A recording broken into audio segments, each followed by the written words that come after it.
Let's do a cheers to the Sobeys and Safeway Liquid Beer League podcast. We ride again. I love you guys. Careful, that cake's hot.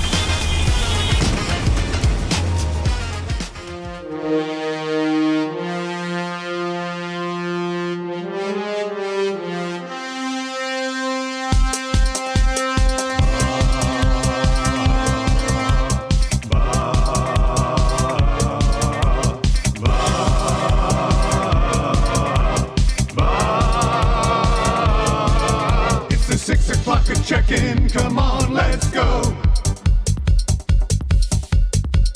It's the AM Nasty Big Hello. It's not static, AM radio. It's the Coolbet Red Hot Nielson Show. Let's go.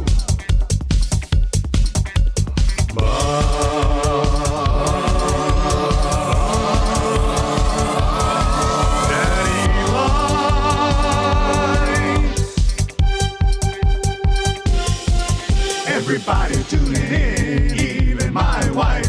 Mommy likes too. And those Macramalla intros are cutting like a knife.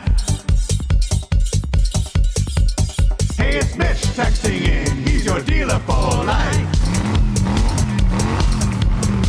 Let's crack at 6 o'clock and log in with some sirloin bites.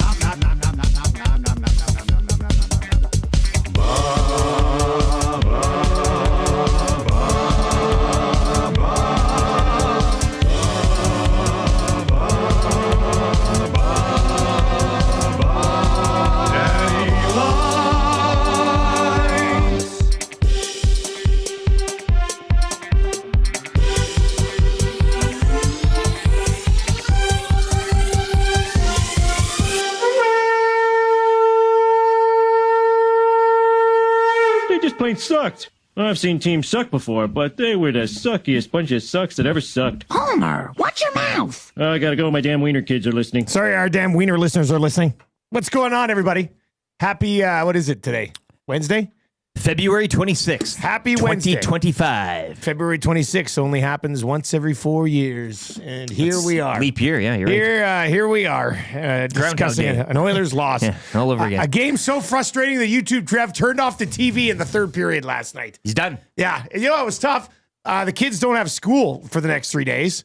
Teacher convention. So the kids are home. So I know. So last night, I had put Marshall to bed, and I was like, you know what? There's no school tomorrow. Like, you want to stay up and watch the third with me? He goes, I'd love to, Daddy. I said, Muzz, you want to watch the third? She goes, I'd rather read. So she was reading. Marshall comes out, watches the third period with me. I go to take him into bed after the third period, and he goes, I open up his covers, and he had like an NFL quarterback book in there. And I said, oh, were you going to read this night? He goes, yeah, I wish I would have. Like, even Marshall. That's a hot take. Yeah, even Marshall last night was like, I'd rather sit in bed and read my NFL quarterback stars book than watch the third period of the Oilers game last night. Uh-oh. Looks like he gave about as much of a damn as the Oilers. Well, not a good one. At least your household always has Luca now. Oh, boy, do we ever. St. Luca, hey? Yeah. Like, that was... I mean... one of the first tech, I think it was over in the Nasty chat today, and even in the inbox too. Sheldon S says, how about them Lakers? Hashtag Association City. Also, the Oilers stink, and Gibson won't help. Get Bennington. So he's in on that one. Yeah. William Mike Spear texts in at 5:46 this morning, says, good morning, boys. Can Nico Harris win NBA GM of the Year for the way he improved the Lakers? And you know what? Hashtag Association City. We can reply to that now. We can reply. Our text replies are working again.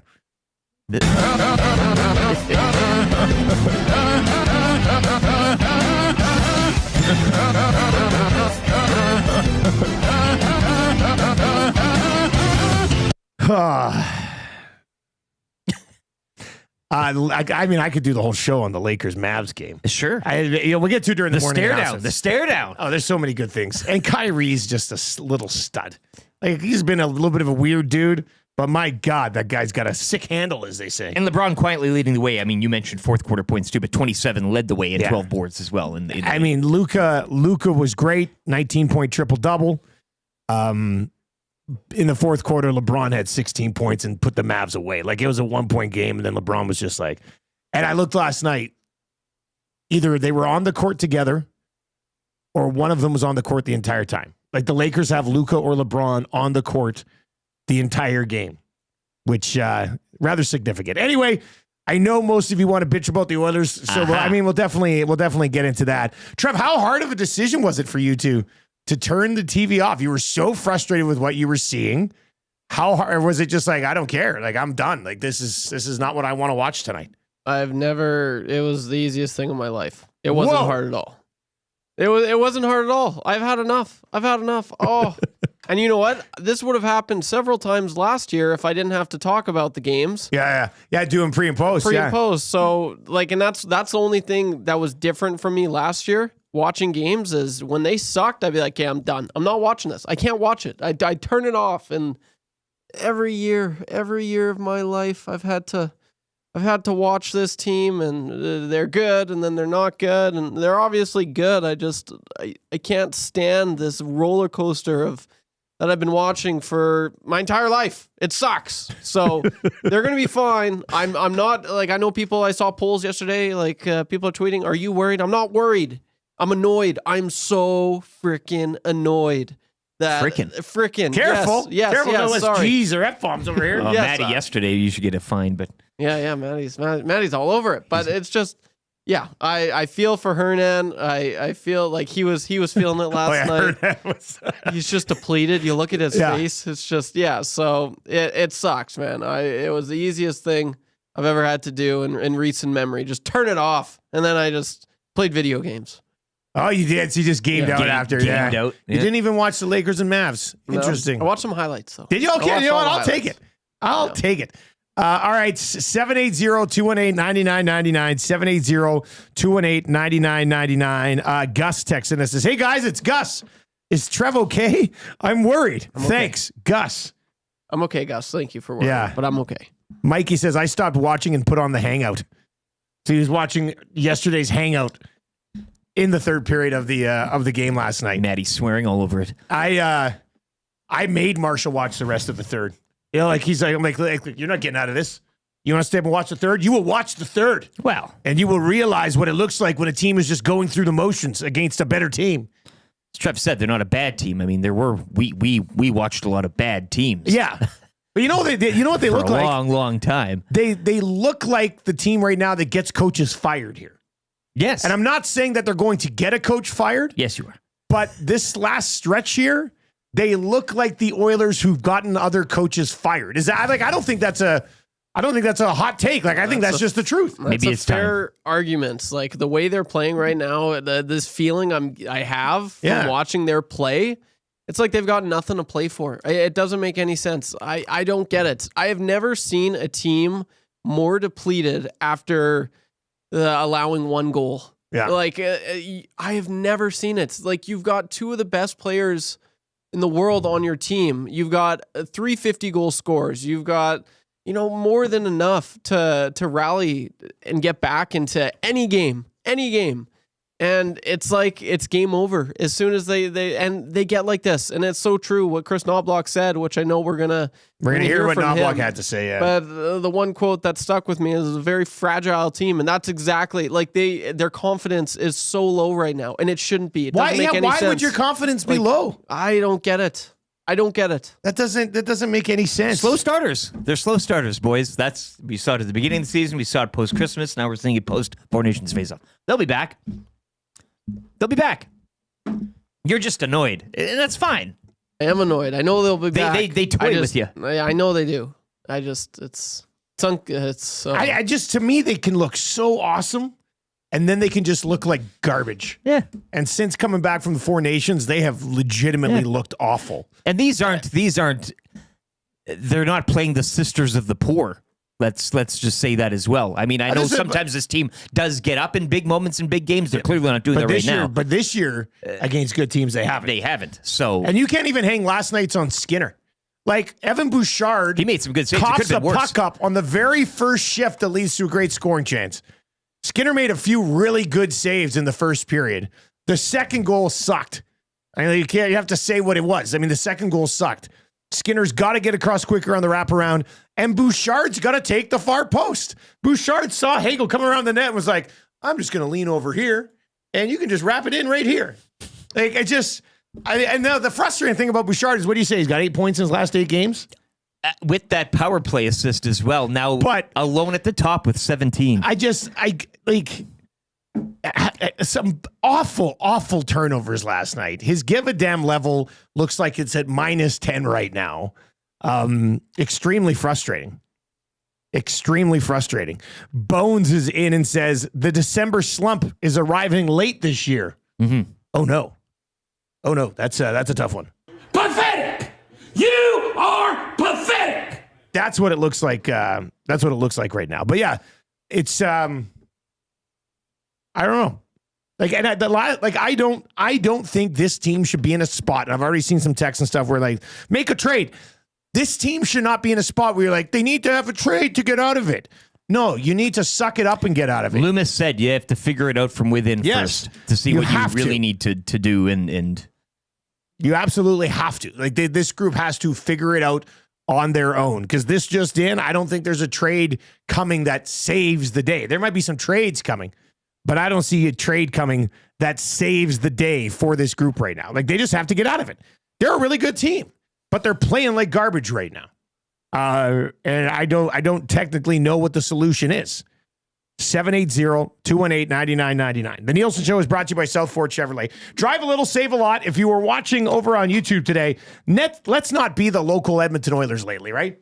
Let's not just mail it in. Let's hammer the thumbs up over there for us. Almost to 50 already. Let's change 100 by 6:30 this morning. Who suggested that somebody, Paul Coffey, might be under the weather? Yeah, the one that was a great text. I really love that. I don't know if Paul Coffey's sick or not, but what's up with the blue line? I thought that was pretty funny. I mean, they need to make a trade for a defenseman. Like, just in general. Here's the other thing that concerns whether me. they're playing good or bad. Yeah. That's something we've always known, right? Like, that's a constant. When the Oilers aren't good this year, it's like the Oilers not being good last year at times look different than the Oilers not being good right now. Because, like, right now they just look old and slow. And they are older and slower. That was the decision management made in the offseason. I don't know if they would sat down and said, hey, you know what we need here? We need to get older and slower. I don't think that'd be quite meant to do strategy, yeah. But in the process of bringing in the guys they did and keeping the guys that they did and letting the guys go that they did, they have simply gotten older and slower, which maybe come playoff time, the older and slower guys can crank up a notch because it's the playoffs and they that pick helps. Their spots. But they look old and slow right now because they are old and slow. When they're not on, they look old and slow. So we'll see where it goes from here. But 780-218-9999. And this text comes in and says, and small. Yeah. The troll says, guys, I would press box Bouchard for a game. I don't care if he's their only good offensive defenseman and power play guy. It's time to send a message, but they don't have the cojones to do it. Or as some of you would say, they don't have the cajones to do it. D-Rock says, can you actually see Bouchard getting out of this slump? Well, will his that confidence even send a is message? so rattled. You know, Yeah, I don't think they're going to message. Eh? I don't think they're going to scratch. I don't think they're going to scratch Bouchard. It's a whole conversation, but I don't think they're going to do it. So it's probably a waste of our time. Stanley in YYC this morning. The inbox taking a good old fashioned pounding today. Way too many passengers on the team. It's basically like watching the Titanic go full steam ahead into an iceberg, and there's nothing you can do to stop it. Iceberg straight ahead, and they're just like, doesn't matter. Skinner's scratched. Like, Noblock in the crow's nest. Guy Flaming to the inbox today. By the way, boys, Macramalla has bailed. He just texted me. He said he says, shoot, sorry, man. I'm away this week, and next week I'm in Aruba. Feel free to grill me on the air. It's that song. Aruba, Jamaica. Macramalla wants to take it to John T. Bermuda, Victoria. Bahama. Turn something around. I'm pretty mama. And we gotta go. Anyway, Guy Flaming texts in and says, the Oilers are so bad right now that YouTube Trev angrily slapped the bubble bath water and he splashed suds all over his wall-mounted flat screen. Straight into the tub last night. Yeah, straight into the tub. I'm so furious. I'm in my bathrobe watching the game. God damn it. Do you ever get in the tub when the water's still really low and then let it fill up, or do you always get in after it's already full? Nah. Because if not, it's kind of... As a vet, I let it simmer. I get as much done as I can because you can get a lot of done. As the bath fills up. As the bath Do you fills up. derobe standing in the bath? Or do you derobe before and then just like get in there? I change it up. Some days, feel. Some days I'll put the toe. I'm like, oh, okay, this is good, and then I'll commit to taking off the bath. Whenever I get in a bath, I do it like when Bruce Almighty ripped off all of his clothes in that. Do you remember? He's just like in that Jim Carrey, that Bruce Almighty movie. All right, 780-218 Almighty movie 9999.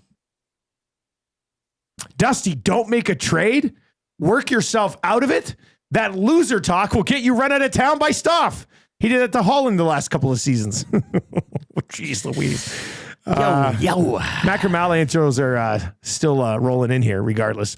Eric Macramalla, EST legal analyst and guy who thinks he's better than all of us around EST because he gets to go to Aruba. Yeah. I mean, he's a rich man. Probably has a condo there. Hey, he's one of those. Probably has multiple real estate interests. Interests. That's what rich people call them. I've got several real estate interests. Yeah. Shut up, Richie boy. All right, let's lay out the show for you today. As you can tell, she's going to be a spicy one. So keep the text messages rolling in. Nasty chat's moving. Let's go. 30 away from changing 100. Let's do that. The morning after show's coming up just after 6:30. We'll get your morning announcements right away as well. That's a good for the Italian Center. We are going to have the premiere of our second ever EST short. No, I thought we were getting political. No, we're not having the So, Miss Premier. How about that Alberta Health Service, eh? What about Bouchard's turnover last night, eh? No, that's not it. The premiere. The premiere. Premiere. We're having the premiere / debut / first look at our second EST short. The first one was The Interview with Reed Wilkins. This one we're calling The Chamber. More on that coming up around 7:45 today. So The Chamber debuts at 6:45 today. Sorry, we'll get Sounds sexy. A nice 6 o'clocker vibe to it. So we'll do that. Craig Button's going to pop by today, just after 7 o'clock. Usually on Tuesdays, but Noodles is flying today. Button's going to join us. We'll dive into the fan zone at some point. Maybe we'll move the fan zone actually to where we would have had Macramalla. That might work. Anyway, the fan zone for fansfirst.ca. Full-blown meltdown, I guess, after the game last night. We'll take a look at some of the odds for the day over at Coolbet around 7:25 today. Free advice for Damon Bunting. What do you need help with? Free advice. Buying or selling. Bunting's your guy. You want to move a home? He'll move a home. And, get the multiple offers in, and it's like a bidding war for it. And you're getting it at more than asking price. You know how good it must feel to sell a home for more than you're asking for it? Yeah. Real estate interests, asking prices. You're all about the terminology today is. Shirelli's just going around the city buying homes for way too much. Kind of easy trivia. Money in, money out. For Mr. Mice. 3 questions too many for Park Mazda. Wyshynski will pop by from ESPN. Old second place from the United States. Greg Wyshynski. He'll be by around 8:30 today. Weekly rankings of power with Lieutenant Eric. We'll get to those. It's going to get emotional. It's pretty high for you, elevation-wise. I'll just leave it at that. Tears? There's going to be tears today? Yeah. I could use a good cry today. Why not? Marmot Basin Snow Report and the wrap for William Huff. So that's good. I see Big Uke over in the Nasty Chat says the lock shop in the DGen den cannot be stopped. Yeah, I mean it's been pretty good. On a positive note, I mean we have been rolling over there. I think I told you guys earlier. I missed the ride with Dusty last night by 1 assist rebounder point from Luka, which kind of hurt a little bit. I hit the Reeves number we needed. We got the 4.5 on the spread. I needed 47 combined points, rebounds, and assists from Luka. He finished with 46. Ouch! That hurts for James H. Brown. Heavy hitters of injury law. JamesHBrown.com. Let's get in your morning announcements.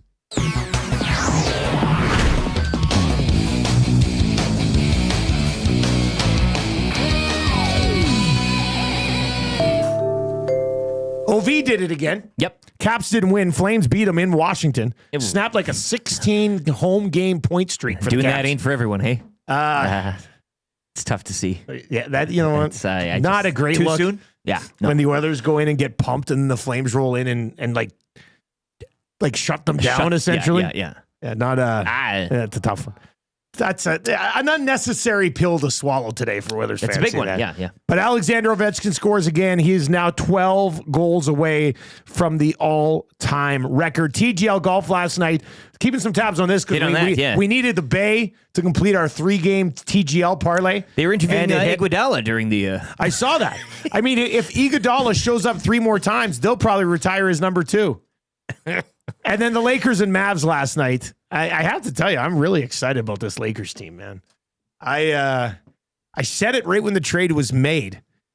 Like, Anthony Davis is a phenomenal talent, but he just slowed the team down. Like, when the offense would run through AD, it would just operate at a slower rate. And now with Luka there, I mean, things are just moving very quickly. And Luka and LeBron are like Forrest and Jenny, peas and carrots. Can't sit here, but you can sit here. Like they're just the present and really the future. The present and the future. And that's I know. Who do you think you are, the Thunder? Well, and to take some of the ball handling workload off LeBron and to not have to have LeBron in the game as much because you can throw Luka out there and you can run an offense through him. I mean, it very much changes the entire Reeves thing. There, that big assist was the Reeves went up to LeBron on the alley oop. No, the Doncic had a nice assist to Reeves, I think. Oh, too. oh my God! Yeah, I mean, Luka is driving to the hoop. 2 defenders converge on him. He kind of goes up and then throws a over the shoulder, behind the head pass to Reeves for an elbow 3. Total no look. Was it a two-hander too? It was. I mean, the dude's ridiculous. To have both Luka and LeBron on the same team, and Austin it's just Reeves. like having a clone of each other the entire time they're out there. And Reeves is just a stud. Yeah. Alex Caruso 2.0. Sure. Except a better handle and better offensively. Like I love watching Reeves play, man. That's an undrafted dude. So it was watched that game from start to finish last night, and it was a great game. It was tied at one point early in the fourth quarter. It was getting some of the looks from the sideline. Like if you're the Mavs GM, I just sit that one out. Like just you guys go out there, take care of business. I'm going to chill at home. I'll watch it on TV. I don't think you're not around that locker room. You can't be. Right, guys? Yeah, let's. Yeah. Roll up our sleeves and this is not Billy Bean going in Moneyball to make the speech where it's like, this is a winning team. And he asked Giambi, like, why are you celebrating? Do you like losing? Like Nico Harrison can't be that guy right now. No. There's no way. Anyway, I don't know how many of you watched the game last night, but it was that was a pretty good basketball game. Hopefully you caught a piece of it. Daryl Adamson says, I also like Reeves. Yeah, Reeves is a gamer, man. Reeves is he's a gamer. All right, let's check in on the chat otherwise. Let's see here. TubeSock says, listening to this conversation right now, I'm starting to think you guys actually watch basketball, and it's not just a bit. You know, it's going to sound very strange, but I watch more regular season basketball than more non-Oilers regular season hockey. You know, like obviously I watch every single Oilers game start to finish, but I find myself watching, like if there's no Oilers game on and I'm turning on the TV and there's a hockey game Devils on, and Preds won't do it for or like you. the Thunder in the Wild, I'm like, oh, you know what? I'm gonna watch this. It sounds crazy because I'm Canadian, but I don't know. I'm still I love basketball. I mean, I gotta watch it. Still morning announcements. Max Scherzer as well. His J debut. Scherzer. Hey, just a quick. How did he do? 4 strikeouts, 2 innings. He allowed a hit and an earned run, but so he was on pace for 18 strikeouts. If you run the numbers there, I like that. Looks good in the Jays cap for now. 3-2 over the Cardinals. Nobody plays baseball better in February than the Blue Jays. They're undefeated. Let's just say if they keep this pace up in Grapefruit League play, look out. Johnny the accountant is in and says Stan Bowman and Jeff Jackson are out buying old fixer-upper homes for the same price as new modern homes. It's got a lot of character to it. Hey? I think so. EST legal analyst and guy who's going to be absolutely livid that he wasn't involved in an EST short titled The Chamber. Yeah, How am I not in this? How am I not in this? EST legal analyst and guy who teaches vocalists to sing the Canadian national anthem properly and wears T-shirts in the pool while on vacation. That went in from Tabby. You don't today. see that too much anymore, do you? The old T-shirt in the pool. No, I think people just accept their levels of fatness. It's more of like a 90s thing, I guess, maybe. I don't know, but...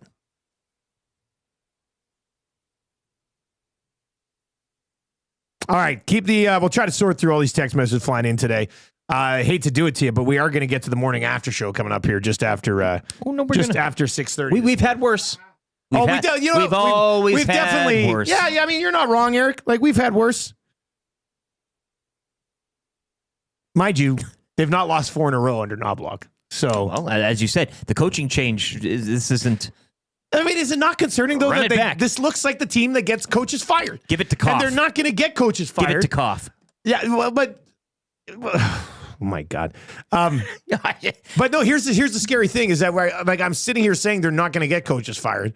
But when we've seen these teams play like this in the past, they've usually gotten the coach fired. Mm-hmm. Like, that's not happening this time. Mm-hmm. So how do they get out of it? Can they go out and beat the Florida thing's very interesting. Because if you go into the scene of the crime, the scene of Game 7 last year, Stanley Cup rematch, and there's no Tkachuk, and you go through the motions like you did against Tampa, against Florida, then I start to have some major concerns about the character of the group. The Reed Wilkins prophecy might come true. They might lose tomorrow, and they even might lose against the Hurricanes. They come home and they get the Ducks on a Tuesday. You know, I could see them sussing this all out on this trip against these highly skilled offensive teams. They come back and they pump Anaheim, and then they start figuring it out again. That's what's going to happen. There's still a good team in there.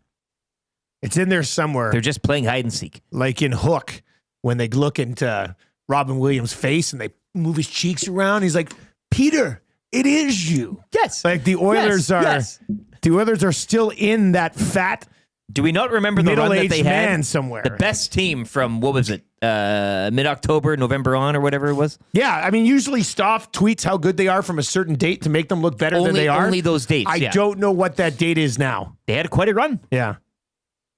It's there. If you're watching over on YouTube, we are 9 away from changing 100. I think Reed Wilkins sent me this yesterday. Click, click, click. Must you click? Please, please click. Must you click? You must click. Thumb, thumb, thumb. Will that character be in the chamber? I don't know. Sure sounds I don't know. He sent me that yesterday, and he sent it to me like during Two Guys, so I didn't have a chance to listen to it. And then after Two Guys, I was sitting around talking to all the guys, and I said, hey, what did you email me? And he goes, oh, I emailed you this. Click, click, click. Must you click? Please, please click. Must you click? You must click. Thumb, thumb, thumb. There are so many layers to that guy that we haven't even scratched the surface yet. What did he text you yesterday morning? He texted me on my private phone. Hey, Eric, I think you're really cute. And I mean, whatever. I The bookbinder of Alberta. You don't know what's coming out of that mouth. Yeah, I'm sitting there doing some work. You turn around, you're like, Reed just texted me. Said he thinks I'm cute. I was like, what? He's a rogue. Oh, he is extremely funny. My God, has it been nice taking the muzzle off that guy since he left Chet. And the beard. The bearded Wilkins. I mean, bearded Wilkins. Yeah. We were looking at a video that Trev's working on for some other stuff. And Reed without a beard looks so weird now compared to Reed with a beard. Like, I think EST phase Reed has to have a beard. You got to do the dunk video with him yesterday. Yeah, congrats. How was that, Trev? Big moment for you. That was a big moment. Yeah, I've been waiting. Good juggling, by the way. Well, I mean, it's funny because better than Noblock, right? That was the play. Yeah, because he was like, "Hey, what if we do this? What if we do this?" And I was like, "Well, I can juggle. There's a lot of juggling going on with the lines, so why don't we do something there? We could have some fun with that." And so I'm juggling. Everything's just fine. I'm looking really good. I'm like, great. And then as soon as the lights and camera on, oh no, that was, I think, just the third try, so nothing too bad, but I panicked. But not like Hernan. Yeah, not like Hernan at all. But I tell you, Poor Hernan. Take 58. Even yesterday, it's like, I want to reshoot my stuff. Yeah, it's like, calm down, it's fine. He's so negative. Yeah. But since, it's 6 months, I've been waiting 6 months to get on one of those dunk vids. And so finally, I was in one. So yeah, I was really happy with that. That's awesome. I felt good. Anyway, hammer the thumbs up for us. We have changed 100. Click, click, click. Must you click? Please, please click. Must you click? You must click. Thumb, thumb, thumb. Changing 100. Thumb, thumb, thumb. All right. Thumb, thumb. We got the morning after show coming up next. Keep hammering the thumbs up for us. And the debut of EST short, The Chamber, coming up. This is a big day for us. It's a very misleading title. What do you It should mean? be behind the beaded curtain at some, VHQ or Rogers video here. I'm returning the one Chamber. of Reed's old Blockbuster locations. Yeah. Anyway, the Chamber debut coming up here around 6:50 today, and overall pretty big day for EST. Actually, we'll get to that. 780-218-9999. 780-218-9999. The morning after show's on the way next. Let's get to a sports update. We'll find out how good the Lakers looked last night against the Dallas Mavericks with Lieutenant Eric here this morning.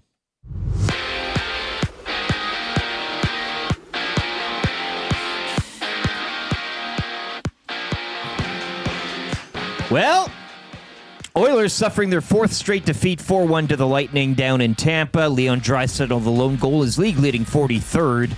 The road trip continues tomorrow night against the Panthers. Panthers, meanwhile, a goal and an assist from Sam Bennett last night as they would defeat Nashville 4-1. Mitchie Marner with the overtime winner. Leafs over the Bruins 5-4. Alex Ovechkin scored again, goal 883. He is now 12 away from passing Wayne Gretzky in a losing cause as the Caps fall at home to the Flames 3-1. Blue Jackets over the Stars 6-4. Blues all over the Kraken 7-2. And Detroit with 3 unanswered. They would defeat the Wild 3-2. 3 games around the NHL this evening. The Kings look to keep their home cooking going as they host the Canucks. Devils visit the Avalanche, and Ottawa are at home to Winnipeg. The Jets have won 10 straight. The Edmonton Oil Kings blanked the Warriors 4-0 down in Moose Jaw to kick off a 4-game trip. That continues tonight in Brandon. The Oil Kings will then visit the Raiders Friday and wrap up the trip Sunday in Saskatoon. Luka Doncic, a 19-point triple-double in his first game against his former club. LeBron James also leading the way with 27 points and 12 boards. Lakers take it over the Mavericks 107-99. Celtics, meanwhile, they defeat the Raps 111-101. Raptors back on the court tonight. They'll visit the Pacers in one of 9 games in the association. And the Bay Golf Club remain undefeated. They move back in the top spot of the TGL standings, defeating Jupiter Lynx 6-3, improving to 4-0. Coming up next, we'll break down the Oilers' loss in Tampa with your morning after show here on the Nielson Show, your clear choice for Edmonton Sports, edmontonsportstalk.com.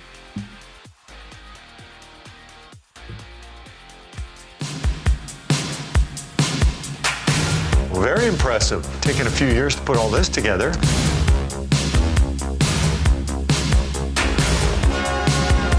It's not a one-year quest because it's so hard to get your hands on.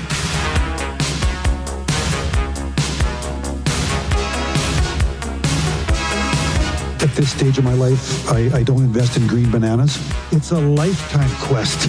Just not sure if I'm going to be around long enough to see them ripen to be yellow.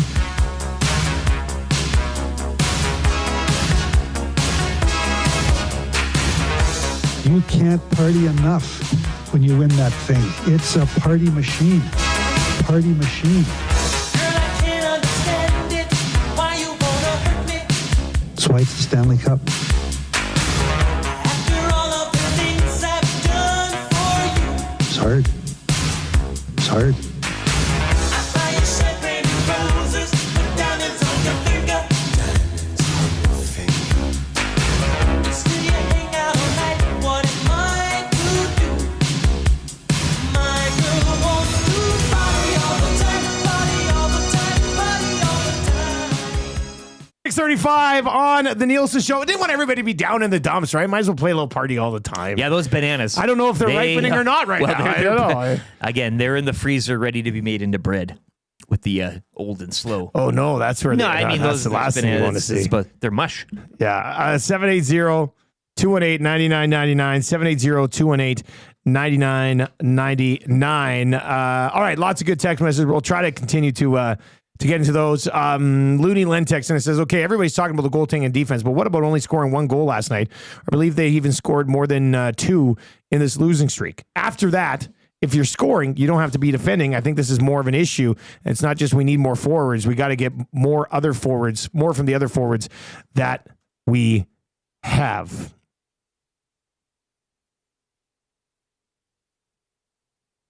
All right, let's get into the morning after show. Oilers drop another one. 4 in a row for the first time this season. Oh, boy.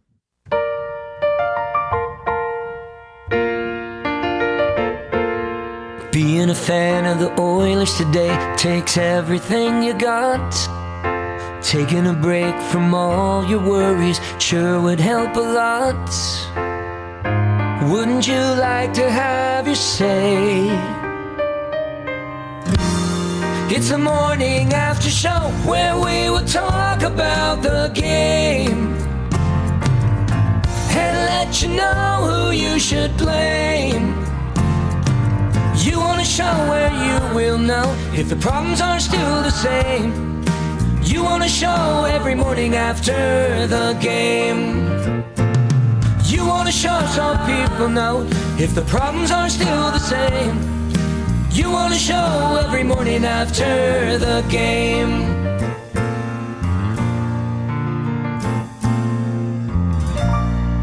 Edmonton Oilers falling on the road 4-1 to the Tampa Bay Lightning. Tampa out shooting Edmonton 36-24 in this hockey game as well. And the Oilers actually struck first. Leon Draisaitl is 43rd of the season on the power play for McDavid and Bouchard at 11:53. Isomont's 5th, tied it at 1. Then Hagel on the wraparound, his 28th. Tampa goes up 2-1. That was early in the second. Hedman with a shot that hit Janmark and then fluttered over top of Skinner. Janmark loves scoring goals with different parts of his body, aside from the stick, hey, whether it's own goal or opposition. At some point this year, I do expect Matthias Janmark to shoot a puck past the opposing goaltender. Hasn't happened yet. Doesn't need to be opposing. But it's only late February. We'll see if it happens somewhere else. And then Nick Paul seals it away with his 18th of the season.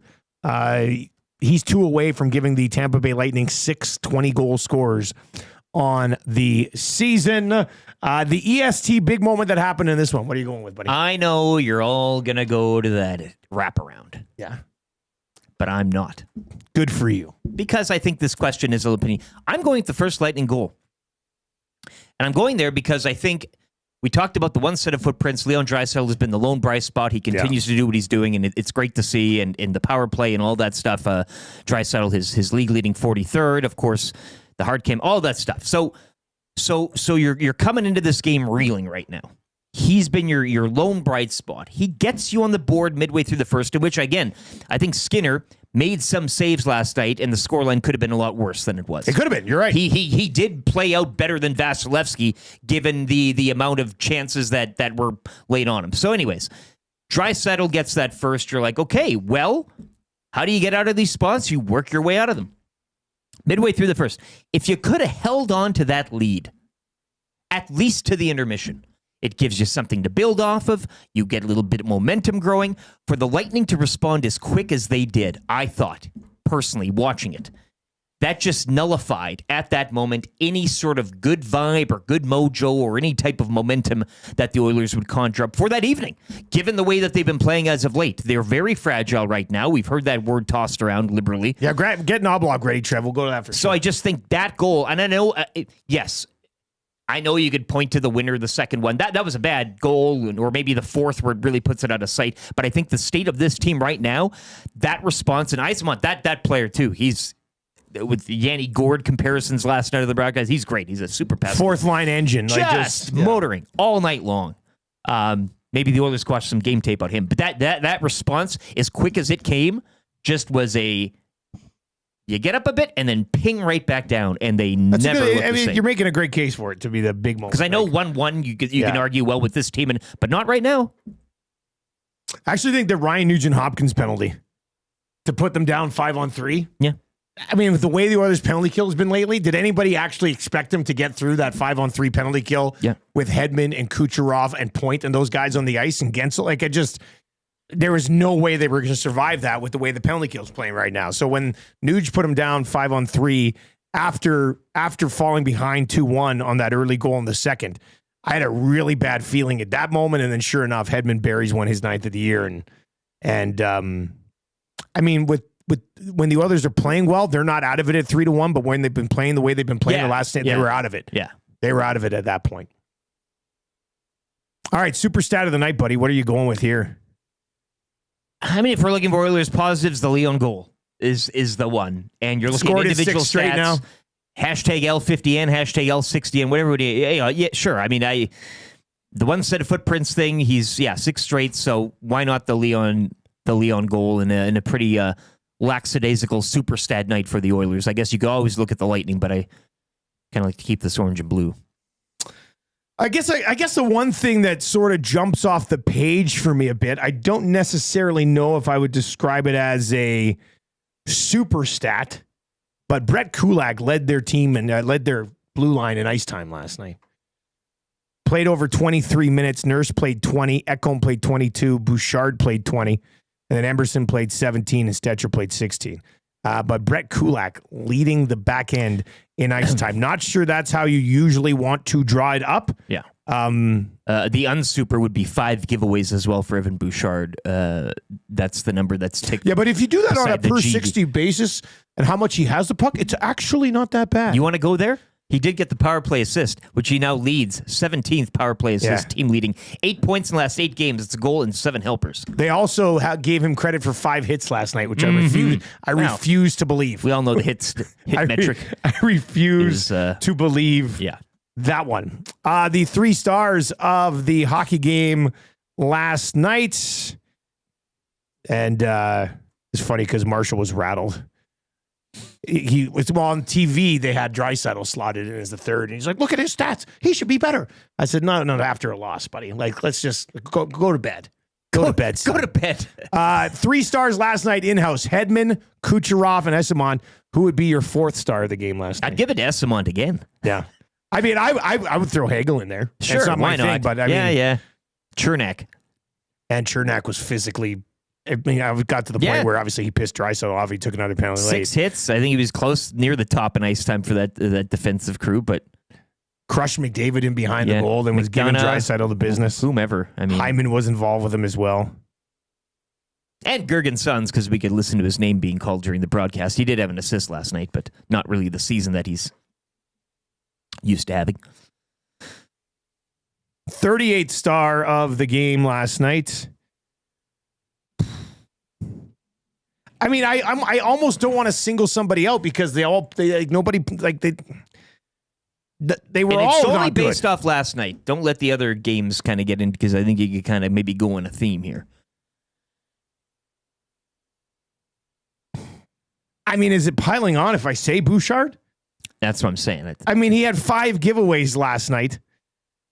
Yeah, I'm going to say Evan Bouchard. I mean, you can't give the puck away 5 times last night. Kapanen, under 10 minutes, 2 giveaways. Well, Kapanen's just that dude, he's just a non-factor. No, I get it, but I don't understand how Noblock has Skinner out of this lineup. Like, not that Jeff Skinner is lighting the world on fire, but he is still more productive than like every other dude you left in the lineup that doesn't play on the power play. And that's just facts. Those are just stats. Like, I don't understand how you keep Kapanen in. At this point, I don't understand how you keep Arvidsson in the lineup ahead of Jeff Skinner. It doesn't. Matthias Janmark, what does Matthias Janmark do? He does nothing. Like, it's just get a shot, a hit, and a giveaway. It just, I don't get it. I do not understand it.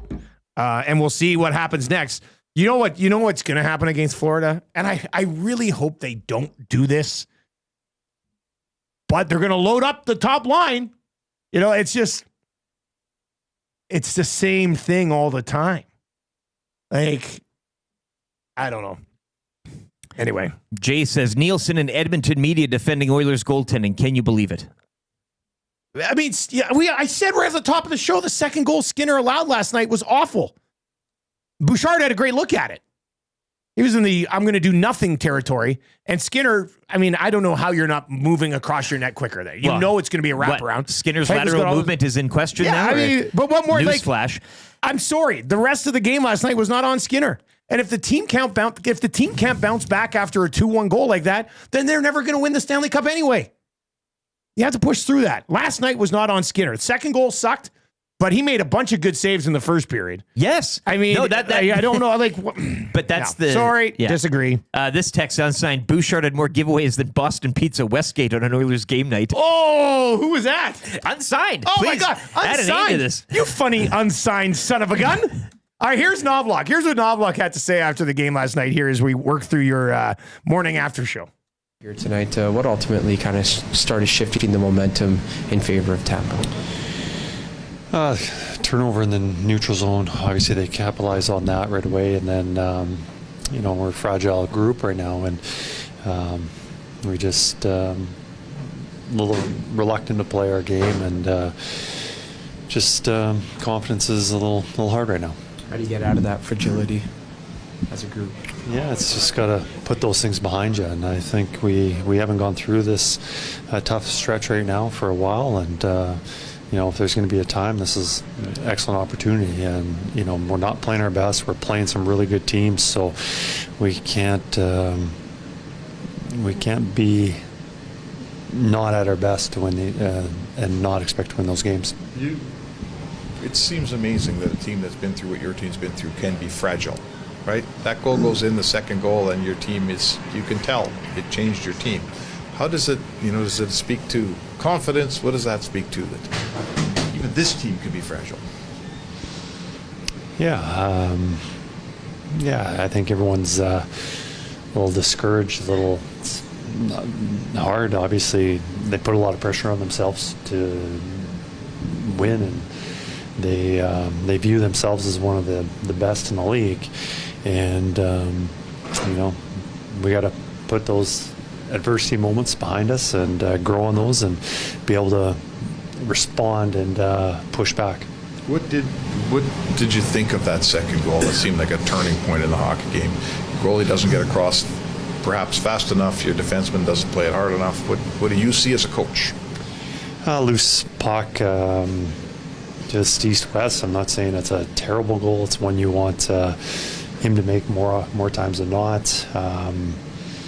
But I think he made a lot of big saves tonight. The second one, it was tough, especially at the time of the game. I thought we come out against a team that's playing really well right now in their building, 1-1.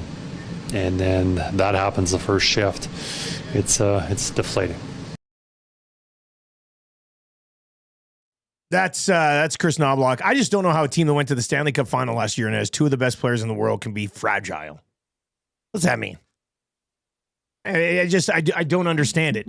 I mean, they should be oozing confidence, but they're fragile. I don't know. Do you not then look to leadership? I mean, I don't know. I don't know sorry where. I don't know who you're there. supposed to look to. Fragile. The definition is an adjective. Easily broken or damaged. Yeah, like flimsy how? or insubstantial. Easily destroyed. Not strong or sturdy, delicate, and vulnerable. Yeah, I don't think that should be this team. I mean, Anyway, nasty chat. If you're watching over on YouTube, hammer the thumbs up for us. You can continue to chime in. And, of course, you can text us 780-218-9999. We are 12 away from changing 150 this morning. Click, click, click. Must you click? Please, please click. Must you click? You must click. Thumb, thumb, thumb. Thumb. I want to get to this one. Buster says, Skinner is exactly the same he's been for the past 3 years. 890 save percentage guy with a few great games sprinkled in during the season, the playoffs. You know what? If you're going to try to do something like that, at least he's a 907 career save percentage guy. So he hasn't been 890 for the last 3 years. He's actually been 915, 914, and 990 something. So I mean, let's not exaggerate too much here. Razcat was the BP's Westgate text. Oh, wow. You don't have a handle, then you come in with Razcat? Yeah. Pretty impressive. pretty impressive. I hope he just came up with that on the spot. You're like, what's your handle? Oh, Razcat. Cat spelt with a K too. Jeez, that's a highly intelligent person. Yeah.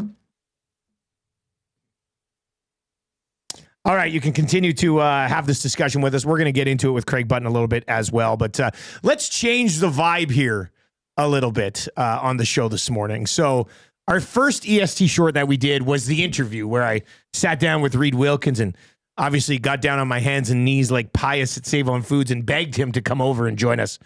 Now you're on your hands and knees in the chamber. Well, then now, I mean, should we say what this is about, or should we just play it first? Because and then the title makes you go different places. Okay. All right. So this is our second ever. We have a lot of fun with this.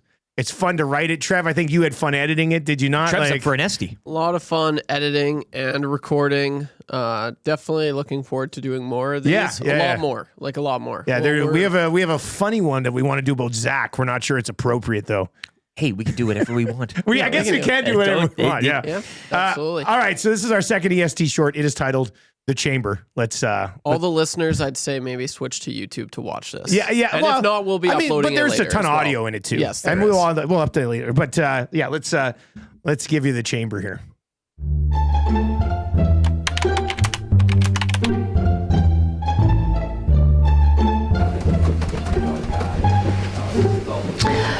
Yeah, it's a pretty big day around here. Okay. Yeah, that's excellent. Yeah, I understand. Awesome. Okay. Thank you very much. Boys, we're in. When Dusty told us we'd be voted in by secret ballot, I was stunned. I can't confirm that it actually was a secret ballot, but I can't confirm that it wasn't. So it's one of those yin-yang things, right? Chambers are pretty exclusive, so I was quick to believe the secret ballot theory. I wasn't even sure if I was supposed to know about the ballot, because it's a secret. Come here. This is like the caramel secret. The chamber's like the chocolate. We're the caramel. How did we get in? Think about it. In the end, it doesn't matter how we got in. What matters is that we are in, and we should have a secret map to the chamber arriving any day now. I remember when I graduated high school, my teachers told me I would never work for a company that had access to the chamber. Well, 34 years later, who's laughing now, Ms. Jablonski?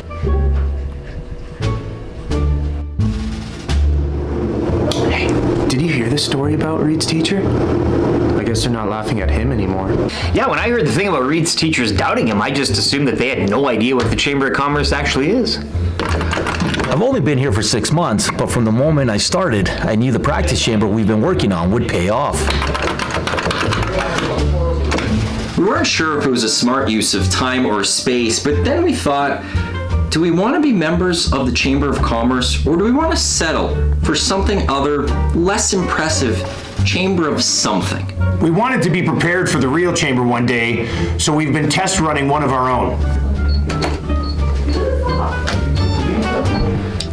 Can I come out yet? Not yet, buddy. Classic Brendan. It's Brendan. I'm sure it is. He's always joking around.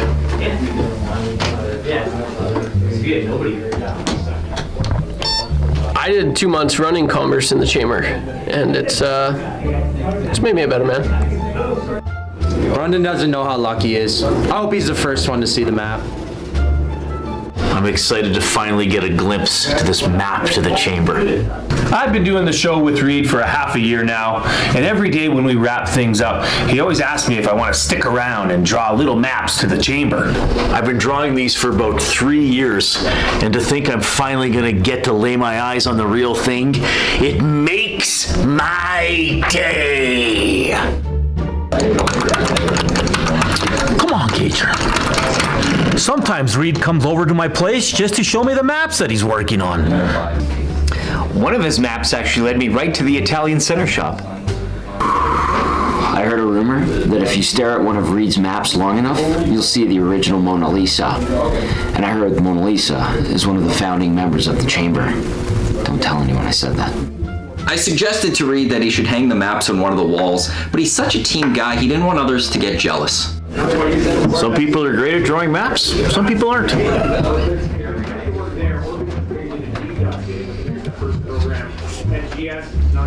In the end, it's just well overdue. From secret ballot to mystery map, it's safe to say that Edmonton Sports Talk is ready to commerce the hell out of this chamber. Hey, it's pronounced commerce.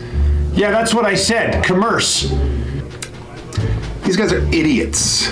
There is no physical map to the Chamber of Commerce. I work in finance. I know these things. You get a one-time code to your mobile device, and it self-destructs after 10 seconds.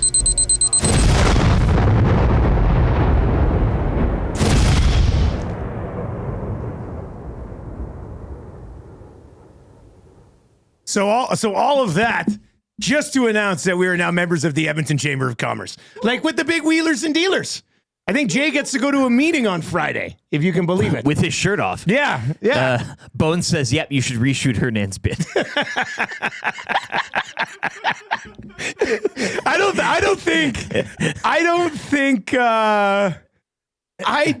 think that we could have got any better shots with Hernan. No. Trev, you worked hard on the Hernan thing, didn't you? That was labor of love. I had a lot of fun with shooting Hernan. Yeah, he's just so hard on himself. I'm like, man, you're crushing it. He was avoiding it, remember? He was avoiding it. It's like Trev standing here with the camera, and Hernan's walking around like talking to other people. Probably waiting for 30 minutes. Like, okay, whenever Hernan. And then I was like, okay, I'm done waiting. So I was just like, I'm going to go do some work. And then as soon as I sit down, he's like, Trev's going to get mad at me. Let's go, Trev. So we went and shot it. But yeah, had a lot of fun with Hernan there. Yeah. Anyway, we got into the Chamber of Commerce. We're members now with there's like 2,000 other members. And we're like, let's do something funny. So we put that together. And I don't think any other Chamber of Commerce members have ever done that. So we're probably the first ones. So that's kind of a big deal, I guess. To be proud of. Yeah, I think so. I don't know if anybody ever in the world has ever made a video about getting into the Chamber of Commerce, but we decided to. Yeah, I think Swole Glue Guy as well kind of notches it up a few points. That one I didn't write into the whole thing. So when I'm watching the edited version with Trev, I was like, what the hell's Glue Guy doing with his shirt off in the back over there? But that worked out pretty well. I thought that was pretty funny. We have a lot of fun with these types of things. Like it's pretty fun. Benner's Pancake says, poor Brundon locked in the hangout room in the dark. Yeah, I said to him, listen, I'm going to bring in my daughter's toy cash register, and we want you to sit there in the dark like you're in a dark chamber doing commerce stuff. He likes it. And he was in. He bought in. Yeah. Actually, I thought he kind of nailed his bit.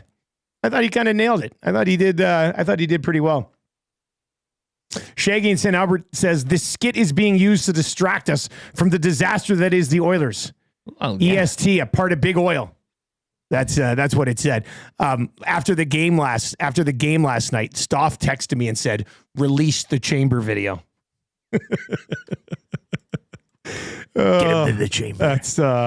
That's funny. All right, 780-218-9999, 780-218-9999. Hopefully you enjoyed it. We'll post it on our YouTube channel on its own a little bit later on today, but yeah, Rob from the Grove says, guys, you need more weird background things happening in the next short. We talked about that. Trev and I talked about that yesterday as he was finishing up editing it. We're like, those are kind of the funny things. Jay there, some of the notes we had on the wall behind me. We can really get more creative with that stuff. That'll be a lot of fun. Anyway, that was fun to put that together. Hopefully you enjoyed it. All right, up next, how do you fix the Edmonton Oilers?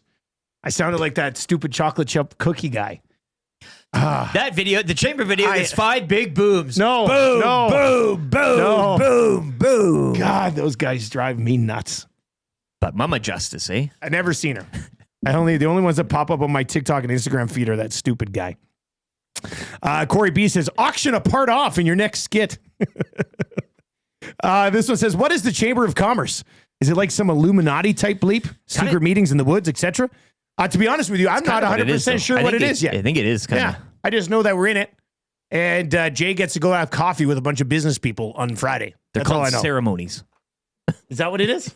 Yeah, Jay doesn't know it yet, but he's going to have a brand put on his chest on Friday. Yeah. That's why I'm sending him. All right, on the way, Craig Button is going to pop by here.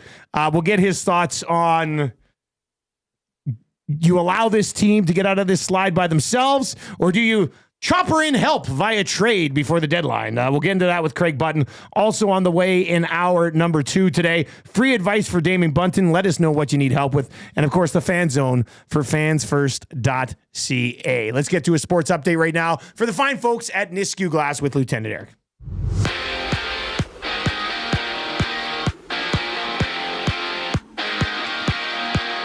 The Edmonton Oilers dropping their 4th straight last night in a 4-1 loss to the Lightning down in Tampa. Leon Draisaitl had the lone goal, his league-leading 43rd. The road trip will continue tomorrow when the Oilers visit the Panthers. Panthers last night, 4-1 victors over the Preds. Sam Bennett with a goal and an assist. Mitch Marner with the game-winning goal in overtime. Leafs 5, Bruins 4. Alex Ovechkin with goal 883. He is now 12 away from passing Wayne Gretzky as the Flames would defeat the Caps 3-1. Columbus over Dallas 6-4. Seattle falling to the Blues 7-2. And the Red Wings with 3 unanswered goals. They would defeat the Wild 3-2. 3 games around the NHL tonight. The Kings look to keep their home cooking going as they welcome in the Canucks. Winnipeg look for its 11th straight win. They visit Ottawa, and Colorado are at home to the New Jersey Devils. The Edmonton Oil Kings kicking off a road trip last night with a 4-0 victory down in Moose Jaw. That trip continues tonight in Brandon. The Oil Kings will visit the Raiders Friday and wrap up the trip Sunday in Saskatoon. Over to the NBA, where Luka Doncic had a 19-point triple-double against his former club as the Lakers would knock off the Mavs 107-99. LeBron James leading the way, 27 points and 12 rebounds. Meanwhile, the Raptors, they would follow the Celtics 111-101. Raps back in action tonight. They visit the Pacers in one of 9 games in the association. And over to golf, the Bay Golf Club remained undefeated. They moved back in a top spot of the TGL standings, defeating Jupiter Link 6-3. The Bay Golf Club improving to 4-0. Sports Update brought to you by Nisku Glass. We want to thank EST and all the listeners and viewers, and what better way than to give them a deal. Mention Edmonton Sports Talk or present your Nasty Club membership for a 10% discount on windshields, glass, or any of your window and door orders. Call us today to get that ugly broken windshield replaced or to start planning your spring renovation projects now.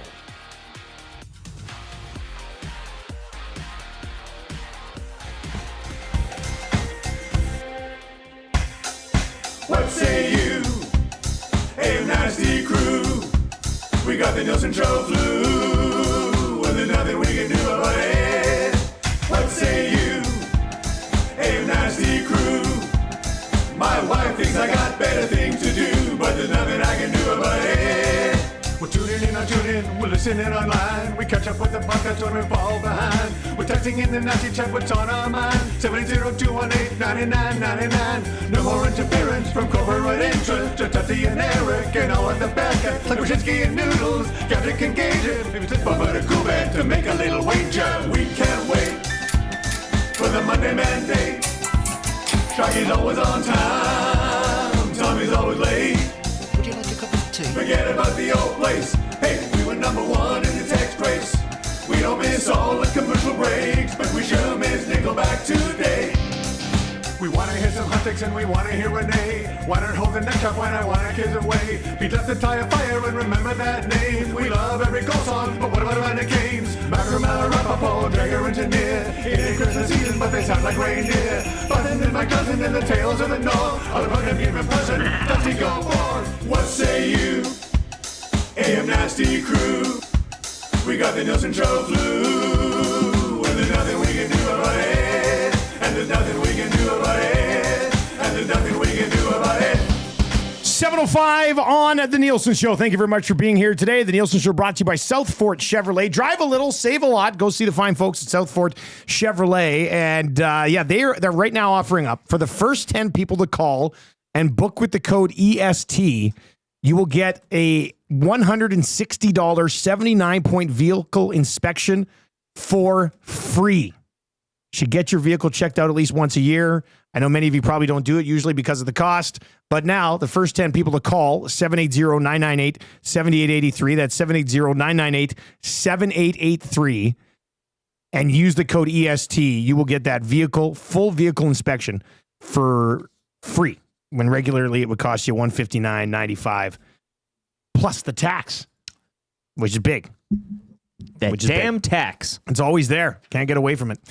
You can text us anytime. Paris Jewelers inbox, www.parisjewelers.com. Do not pay until 2026 at Paris Jewelers, and one of your text messages will end up winning text of the day for A&W.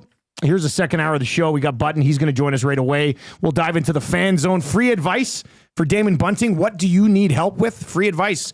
Fantasy sports, life, work advice, whatever you got. We'll give you the advice you need. It won't cost you a penny. We'll go there around 7:30 today. Getting as well. out of a 4-game slump. Oh, Could be, boy. something that- Is it just a slump? Or is it more? Right? We'll get into that. Craig Button's going to join us, our hockey insider today, brought to you by Pro-Am Sports, your locally owned sports memorabilia and apparel specialist. Check out their upcoming private signings with Ryan Nugent-Hopkins and Adam Henrique. Submit your items or select from theirs, located in Edmonton at the corner of St. Albert Trail and 128th Ave, or, of course, online at proamsports.ca. All right, let's bring in Craig Button this morning. Craig, welcome to the show. If you're watching on YouTube and you've not yet subscribed, let's do that as well. Craig, I just mentioned, is this just a slump?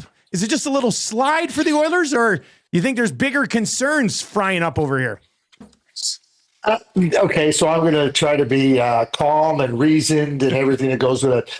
We keep talking about the Four Nations hangover. So Saturday, not pretty in Philadelphia, Four Nations hangover. Sunday, not pretty in Washington, Four Nations hangover. Tuesday, not pretty in Tampa Bay.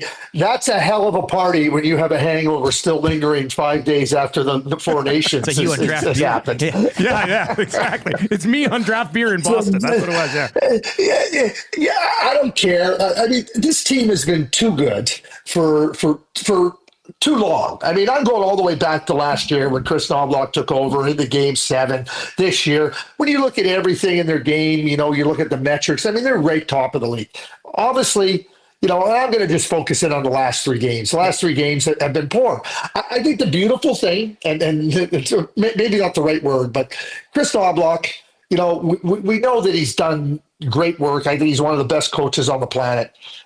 Right now, the Oilers are simply not playing a game that's going to give you rewards. They're getting exactly what they deserve with the way they're playing. Yes. And here's the good thing about Chris Noblock. He can go right to the players and go, you guys know what you got to do to have success. The players know. So they just have to go back to doing that. If they'd only had like a little glimmer of success, the small stretches, you go, okay, you got to find their game. But they've been consistent, and now we find them in this little slide and maybe a big slide.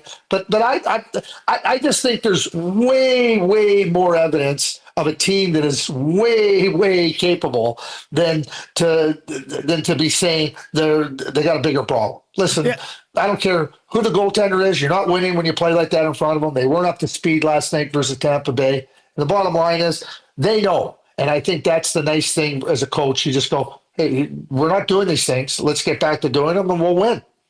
It was interesting last night because in his post game, he described his team as fragile as of late. And I just don't know a team that went to Game 7 of the Stanley Cup Final last year and has had some ups.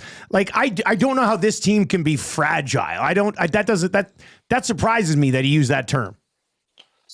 Wow, I mean, it surprises me too, Dustin and Eric, because I think there's certain words that coaches use. They just trot out there. You lose 3 games in a row the way, we're fragile. We need to be desperate. Certain coach speak words that really don't what does it mean when you're, we got to be desperate? Desperate. Like, what do you talk? Every time I hear a coach say we got to be desperate, I think of that cat hanging on the bar, just like barely hanging on, like, so it doesn't fall 17 stories to its death. They're not fragile. The bottom line is they're not playing worth a darn. And when you don't play worth a darn, you're, like I said, they got exactly what they deserved in the last 3 games. Craig, the Stanley Cup isn't necessarily awarded to the the fastest team or the youngest team or anything like that. But how far would you go? A lot of people saying, too old, too slow, and what this roster is and what some of the moves are made during the offseason. Do you subscribe to that at all, just given what this team is now prior to the deadline? No, I don't. I mean, again, I'm going to keep going back to this is when you go back and look at all their play and where they are in the standings. You look at all the metrics, offensively and defensively. I mean, they're outstanding. So, these are the same players that people are saying are too old or doing that. Do I think are there areas that I'd like to see them strengthen themselves in? Yeah, I would.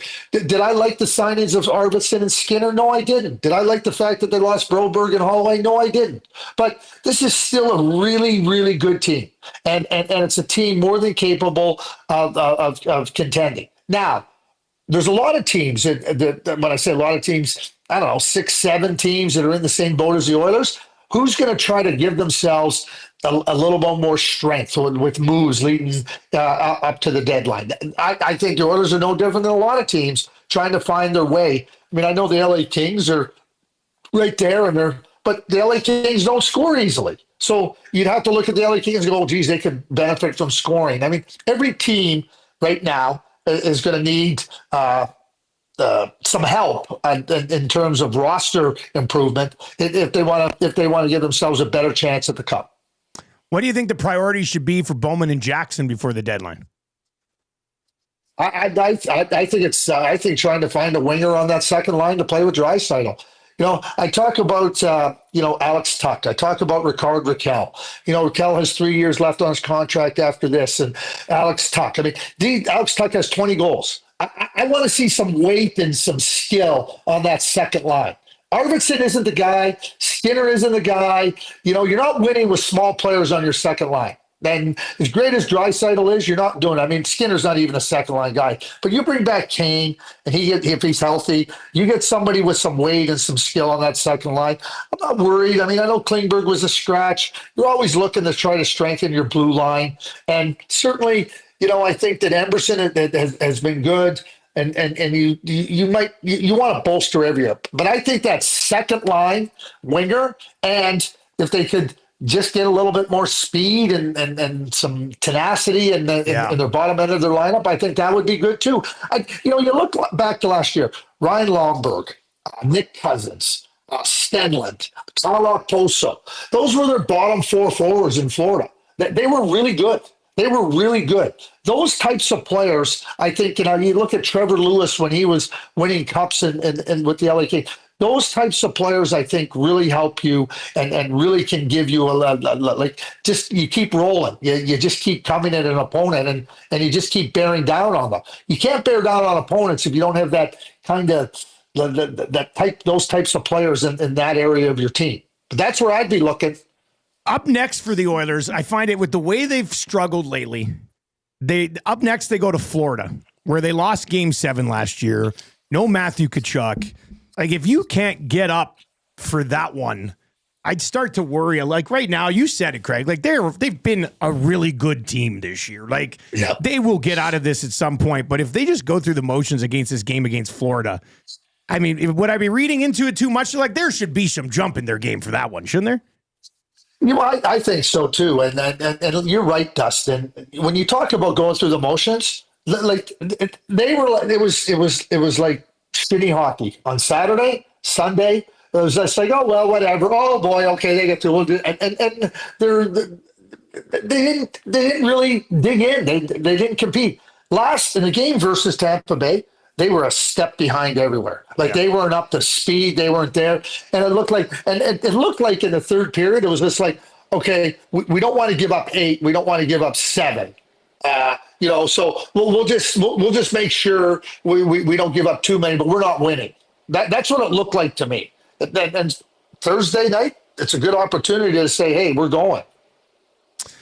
Craig, let's look around the rest of the National Hockey League because it was a busy night last night. Alexander Ovechkin is now just 12 goals away from setting the all-time record. He's doing it in his 20th NHL season, and he's doing it at the second-best goal-scoring clip this season behind Leon Draisaitl. Some guys are just born to score goals, I guess, because it's ridiculous that he's tracking it down in this fashion, in my opinion. Yeah, he's got 53 goals in his last 78 games played. Yeah. Last year in the first half of the season, he just wasn't into form.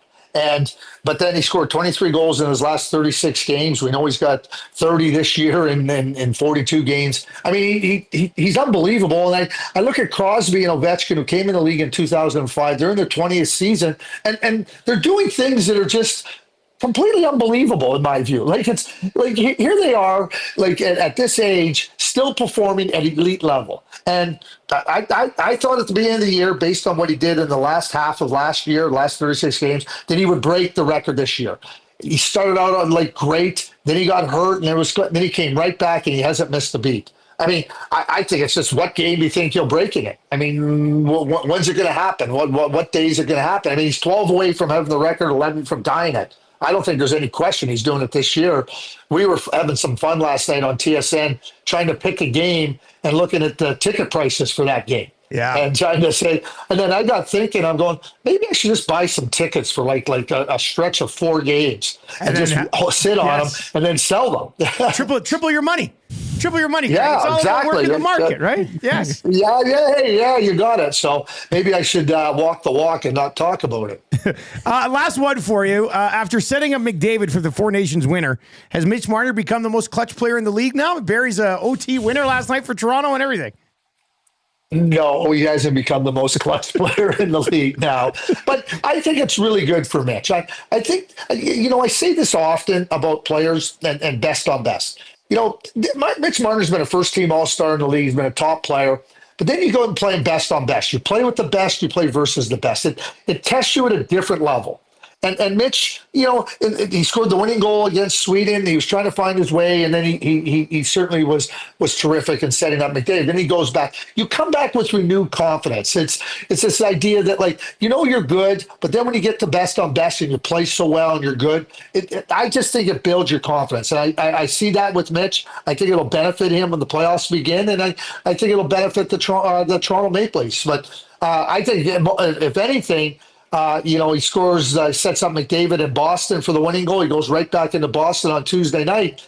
I don't think they'll be playing Boston in the playoffs. It's too bad because it looks like he slayed the Boston Dragons there. So anyway, nonetheless, it's going to benefit him. But he's not the most clutch player in the league yet.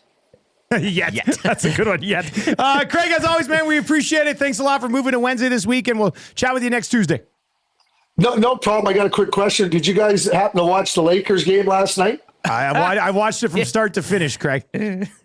How good was that? Thank you, Nico. Oh, yeah. Thank you, Nico. I told Eric, I said, I don't know how that guy shows his face at that game.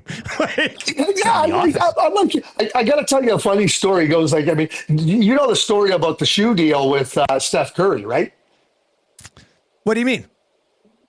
Well, he was with Nike when they were doing the shoe deal with Steph Curry, and he turned it down.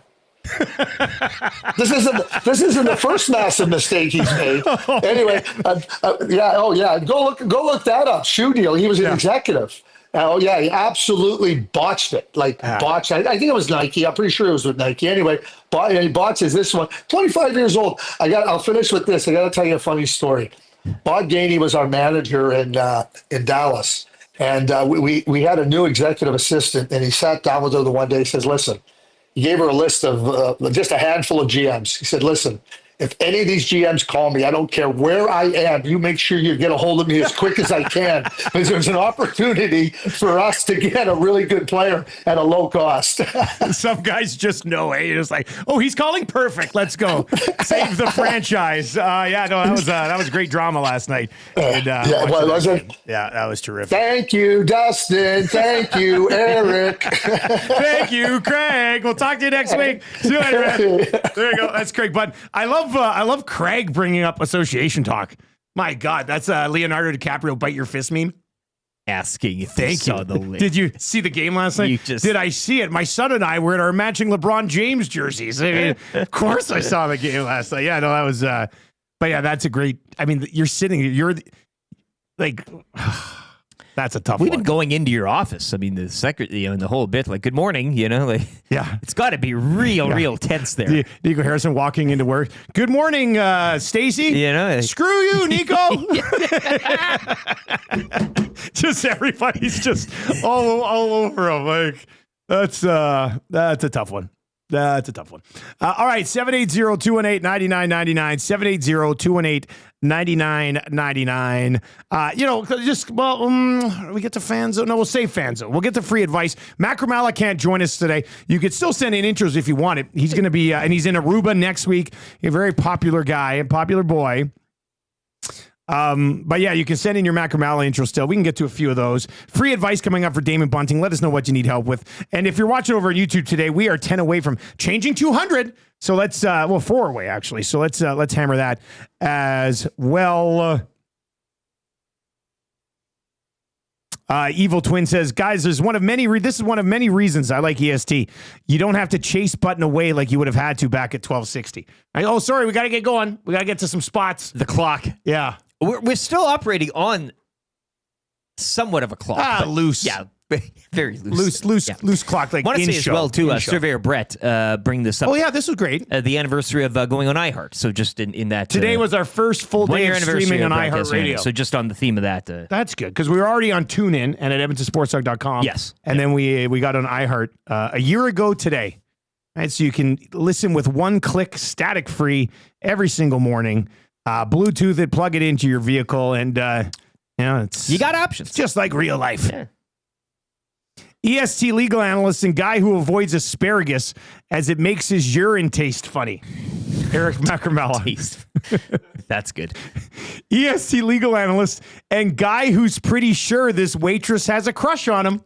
Eric Macramalla. I think she likes me.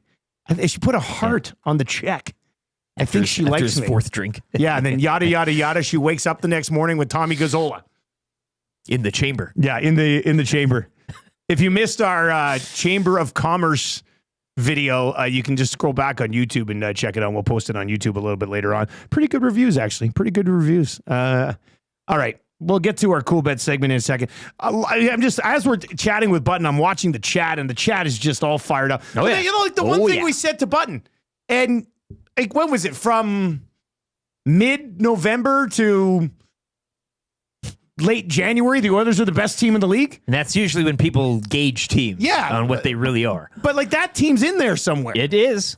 So how much do you need? Why not just play Nuge with McDavid and Hyman and Draisaitl and Podkolzin with Skinner or something? Seeing the 5-game trip post this break, maybe it's just taking the L and seeing what you got and experimenting a bit. I'm not saying that that's right or that is the case, but we're trying to look for answers here, and that would be the only logical explanation I could come up with.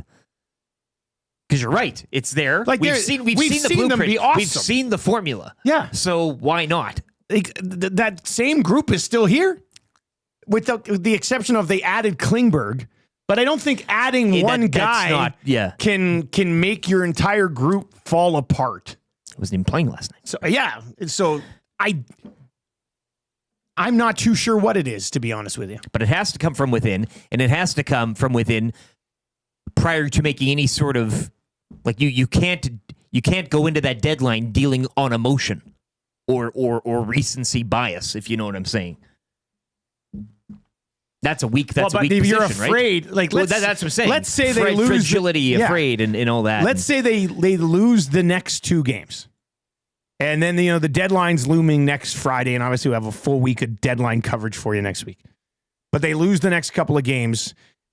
Like, I don't think Bowman and Jackson can go into full blown panic mode when you saw this group that you did put together, even if it is older and slower than last year's group. You saw them be the best team in the league for 2 months. Or do you look at it and go, well, yeah, but against good teams, they haven't fared very well. And that's why so you need to go and pull the trigger. That's why this trip might be more of a telling tale than any sort of other slumps or struggles that this team has had. These are fascinating times for your mighty Edmonton Oilers, aren't they? Yeah, meanwhile, the Kings, again, in action tonight against the Canucks, 3 points back with now 3 games in hand on not only the Oilers, but the Golden Knights. Oh, yeah, they're right in the thick of it. And they're 5 back of the Knights as well. So, yeah. Flames are 8 back with a game in hand. More of your thoughts on all of it. Paris Jewelers inbox, 780-218-9999, 780-218-9999, or hit us up over in the nasty chat. Trev, where would you come out on if Noblock's just like McDavid and Draisaitl together against Florida? Like, we've seen coaches go back to that at times to just be like, I don't know what else to do. Then you get really nothing from the rest of the group.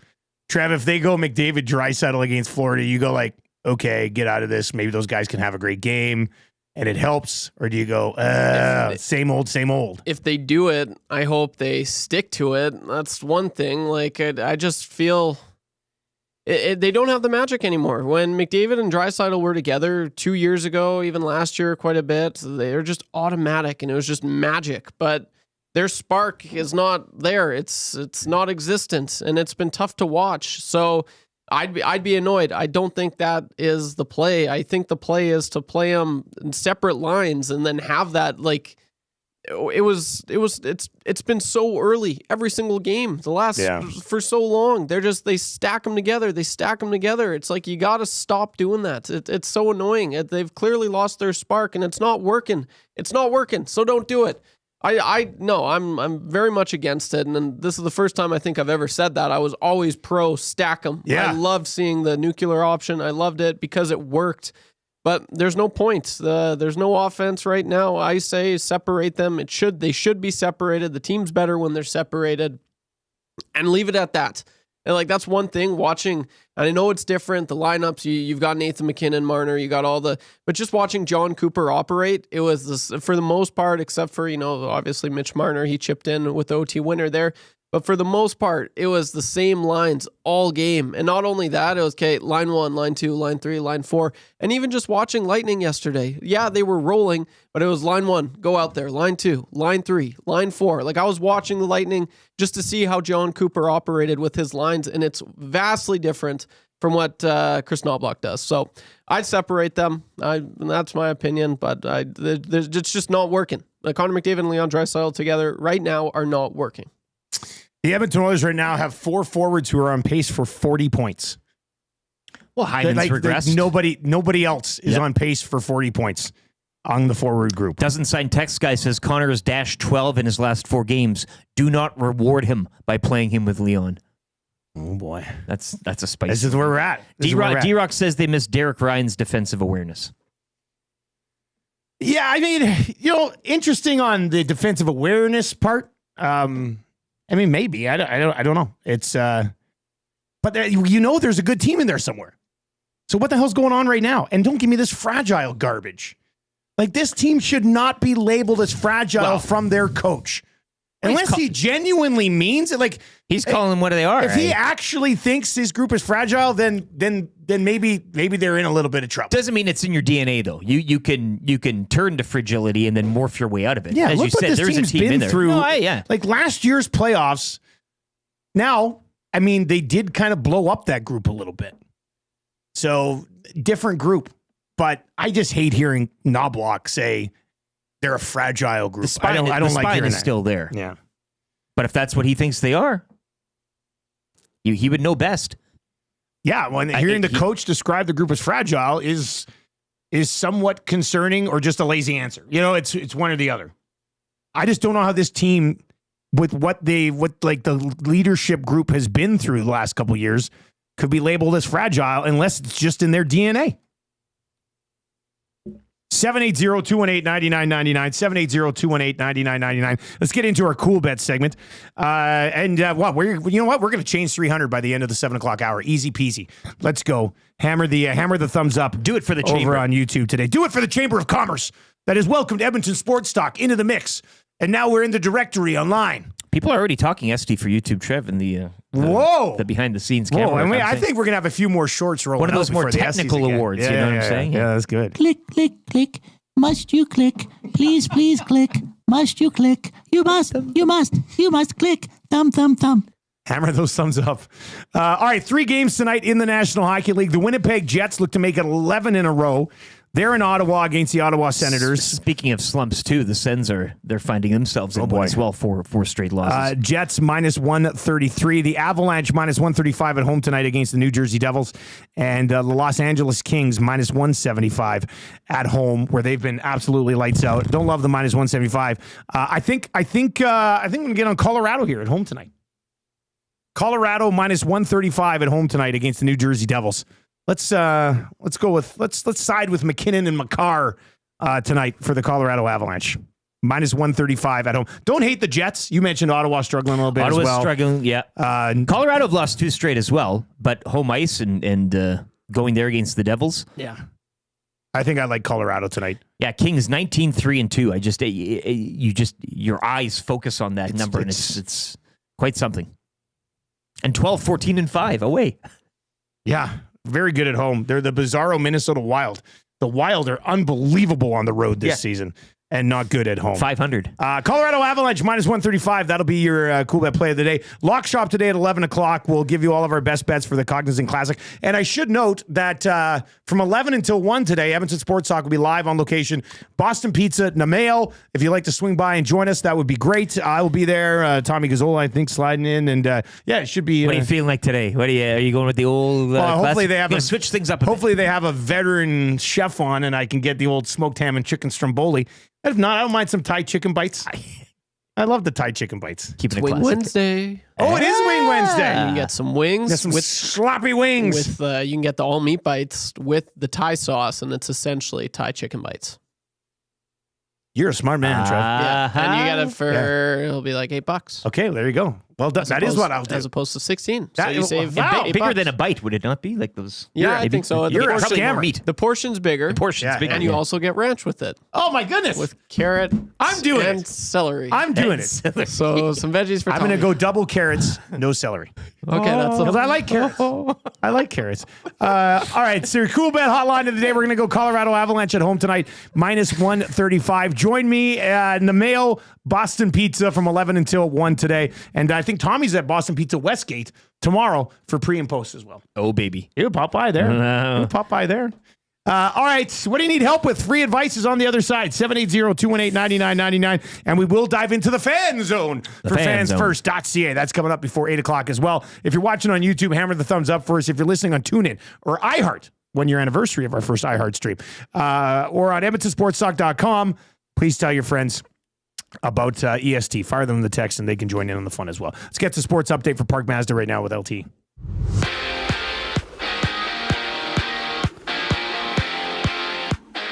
Oilers suffering their 4th straight defeat last night. 4-1 down in Tampa. Leon Draisaitl getting the lone goal as lead leading 43rd. The road trip will continue tomorrow against the Panthers.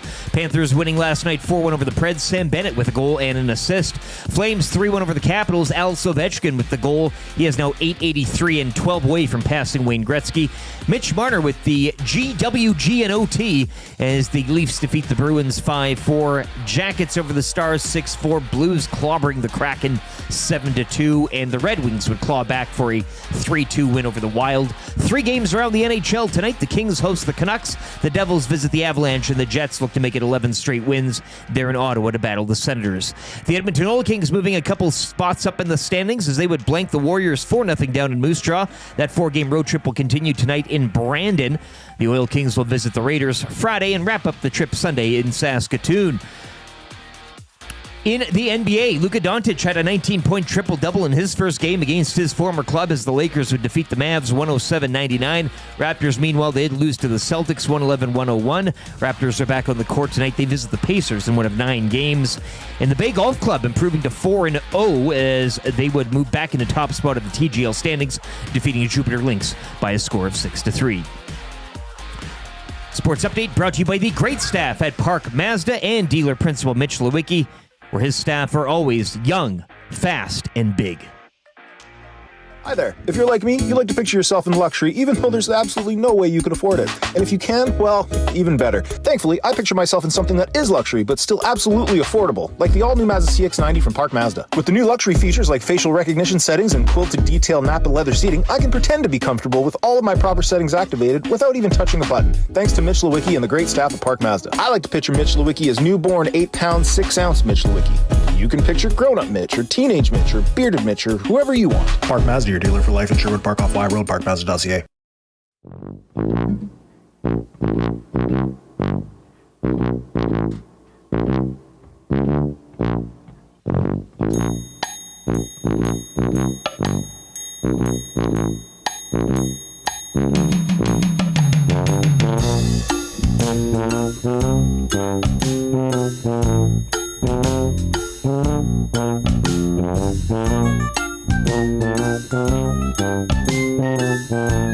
7:35 on the Nielson Show. Get into the Paris Jewelers inbox. You can win text of the day for A and W, where they've got that great deal on right now. It is the return of the stacker. The single stacker for $3.99. The double stacker for $4.99. Boom. The triple stacker for $5.99. Boom, boom. Stacker Burgers, only available for a limited time at Canada's original burger chain since 1956. Head to A&W today. Get a single, get a double, get a triple, then take them out and make it a six-tuplet. Or whatever it is. This is like when you heard about the chicken bite theory here. I can't believe Trev's scamming the system at a place he used to work at. Well, how about Dex here? More like Jupiter stinks. Oh, instead of Jupiter links. Like that might get you to. Jeez, that's short, sweet. That's a pretty lame text, but I love it. I love it. Jupiter link. More like Jupiter stinks. Yes. God, man.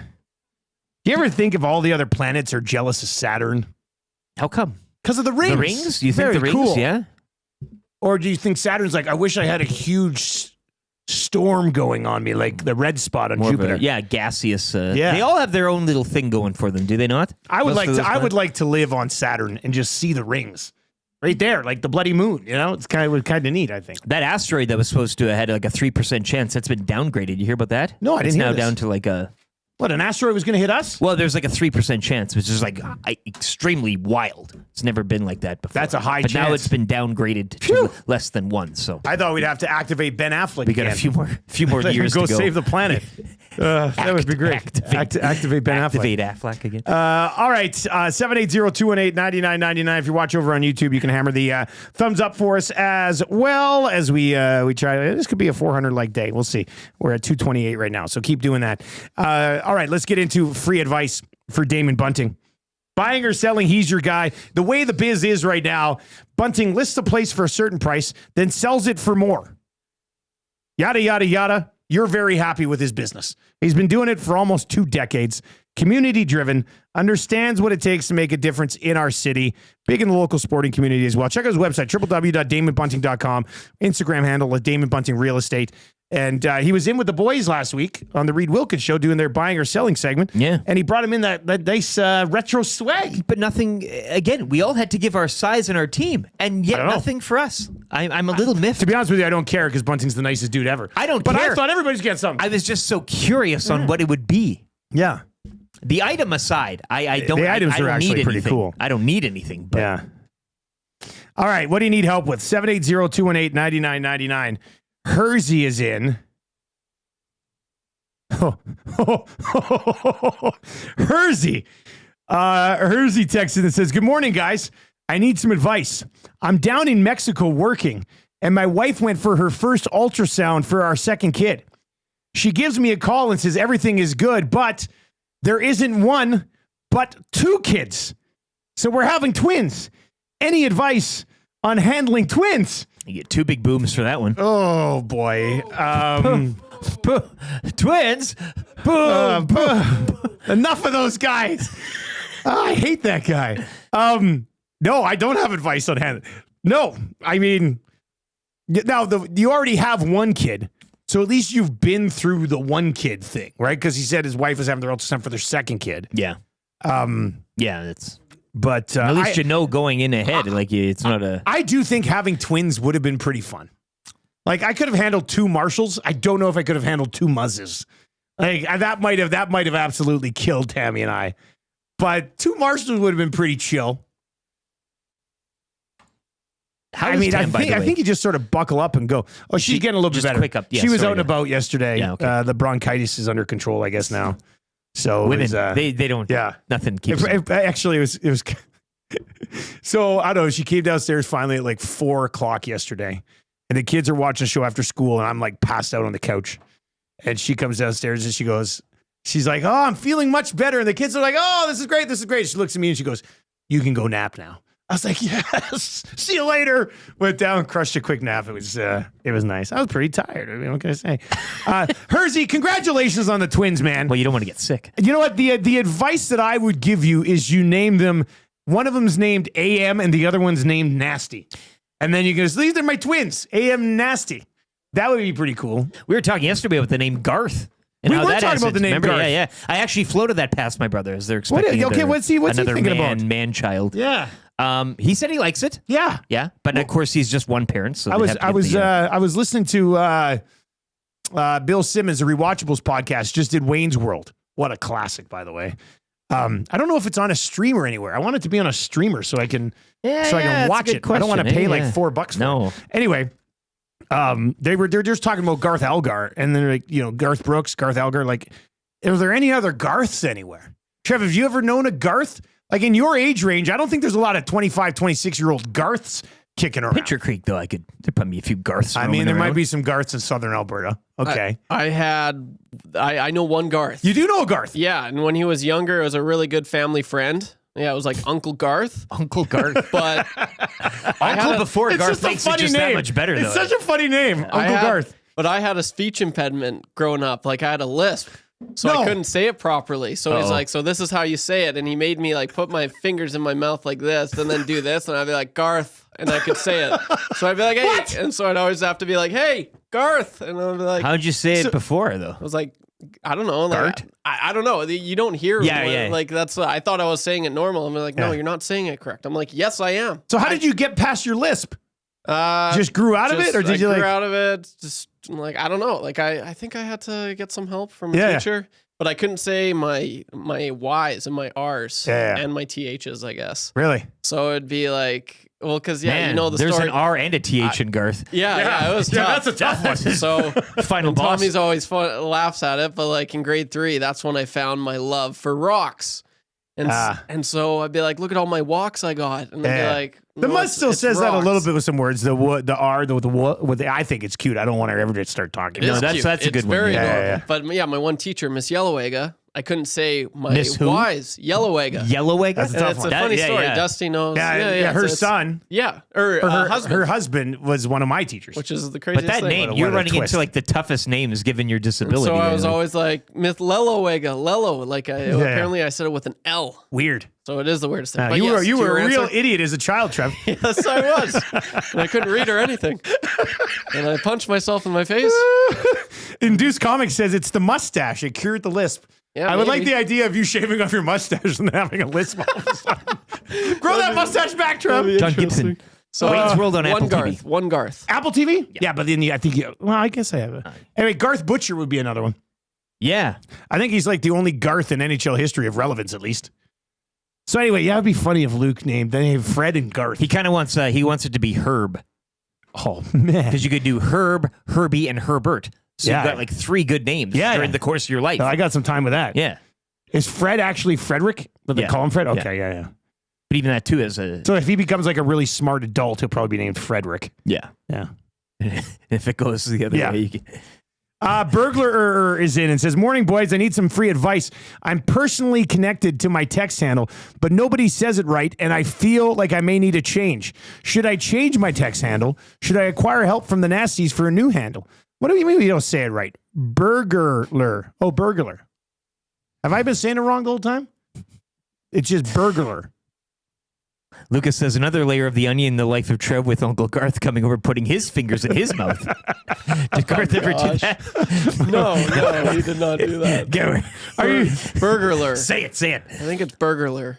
Burglar. Burglar. What? Burglar. Is that not how it is? Burglar? Am I putting an extra L in there? Where is Oh, it? I am putting it. Yeah, it's burglar. Yeah. I always say burglar. Burglarer. We've Yeah, been that's saying it. That's burglarer. just me reading. What am I? Burglar. Trev in grade 3? Oh, that's, yeah. I like how he's correcting you. Damn it. Door was wide open. Burglar. Burglar. Oh, yeah. Now that I see it. We have Were been you saying it right? I've been burglar. saying it wrong. saying it Yeah. wrong too. burglar. I see so many of those L's and R's. Yeah. I'm just assuming that it's I've been saying burglar. burglar. Hey, you know what, man? Just leave it. Now that we know how to say it. Burglar? Burglar. Or burger is fine too. I All think you R's. just shorten it. Burglar. Oh, sorry. Shout out Garth Snow. I forgot about Garth Snow. Yeah. Garth Brooks. Let's just say there's not enough Garths He's got a banner. to do a draft of Garths. Also, shout out Garth Vader, who texts into the show on a Good regular point, basis. good point, One of yeah. my favorite text handles, Garth Vader. That's always a good one as well. Trev punched the lisp out of himself, Vaughn says. Maybe that could have been. Does the timeline coincide? It's like in Cable Guy when he punched him in the face and he Gets goes, the nosebleed and then he punches him back. He goes, "You stupid son of a..." Just, God. There were some moments in Cable Guy that were pretty funny. Pretty funny. All right, man. Free advice always gets off the rails, doesn't it? You know what doesn't get off the rails? When you're selling your home with Damon Bunting. Because he doesn't give it time to get off the rails. He lists your home and then he sells it. The Terry McLaurin of real estate. Yeah. Usually McLaurin always pops up in an advice segment. Would you buy a house from a guy named Garth? Like if his name was Garth Bunting, would you buy a house from Garth Bunting? Garth Bunting is a strong name. It is a strong name. And in the real estate game, yeah. I can see that on the bench. You know what? Garth Bunting isn't a bad name. I like it. Yeah. Go see our friend Garth Bunting. His real estate name is like having a stripper name. His real estate name is Damon Bunting, but his real name's Garth. I want somebody to call him his stage and say, name. "Hi, yeah, is Garth there?" No, sorry, this is Damon. No, isn't your real name Garth? I want to sell my house. All right. Inbox is having a lot of fun in the inbox today. Is it bad of me to forget about Garth Snow? I guess maybe. I think you can be forgiven. Garth Vader, I think it's worse because he's a listener. Garth Vader's one of our guys. There, That should be. And Garth Brooks has a banner for crying out loud down at the rink. Did you go to one of those shows? One of the 10? Mm-hmm. Yeah, it was great. Hey, actually, you know what? I went to it, and Tam was like over 9 months pregnant. So my parents come up. We go to. It was weird because like Tam would try to like sneak by people to get to her seat, and she couldn't because she had this gigantic baby in her belly. And so my parents come up, we go see Garth, we go home, my parents drive back to Cranbrook. By the time they got back to Cranbrook, I was calling them and was like, "Hey, you better turn around, we're at the hospital." And then Marshall arrived. This is kind of a Garth story. Yeah. Like Garth does factor into Marshall then with Garth Brooks in it. Dex says Garth Bunting kind of sounds like a bird. Example, I saw a Garth Bunting in the woods today. There's a bit of that, like a northern Garth Bunting. Like I saw a Garth Bunting in the. What are you doing this weekend? Oh, I'm going out to watch for Garth Buntings. Yeah, it does kind of sound like that, doesn't it? All right. Jason Leduc says Garth Bunting is a name for a fullback. I could see. Oh yeah, definitely a fullback. Yeah. Finishes the season with 76 yards and a touchdown. Yeah. That's Garth Bunting's CFL stat line. Yeah. And when he scores that touchdown, I don't necessarily know it's him, and I have to scramble and look for his name because you never say his name. Just spikes the ball. Yeah, that's classic. it. Touchdown, Garth Bunting.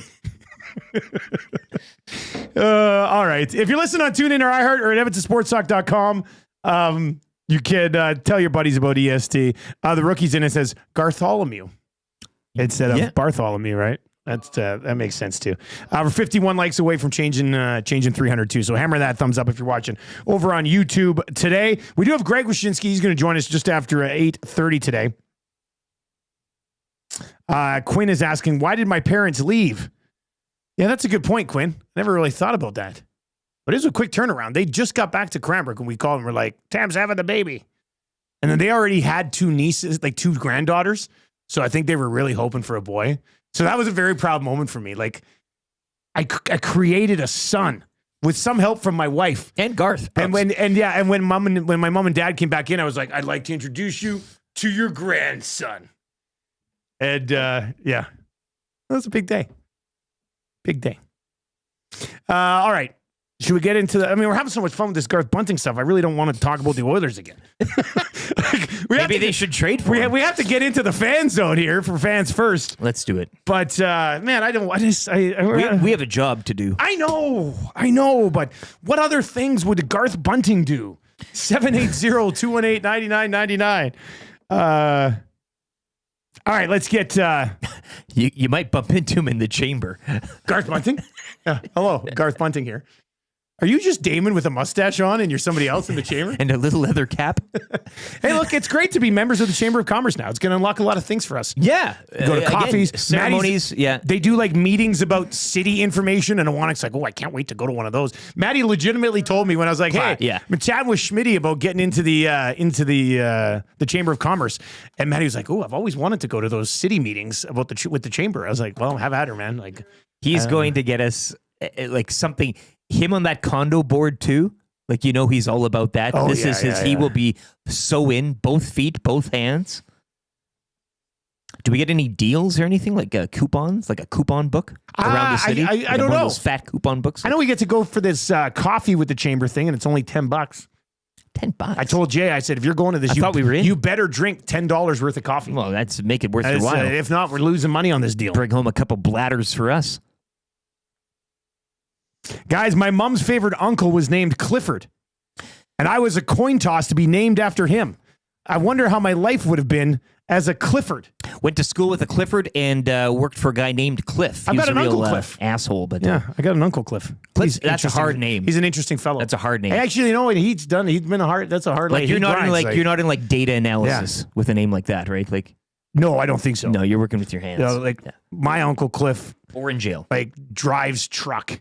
Yeah. Hauls logs. Yeah. Like that type of thing.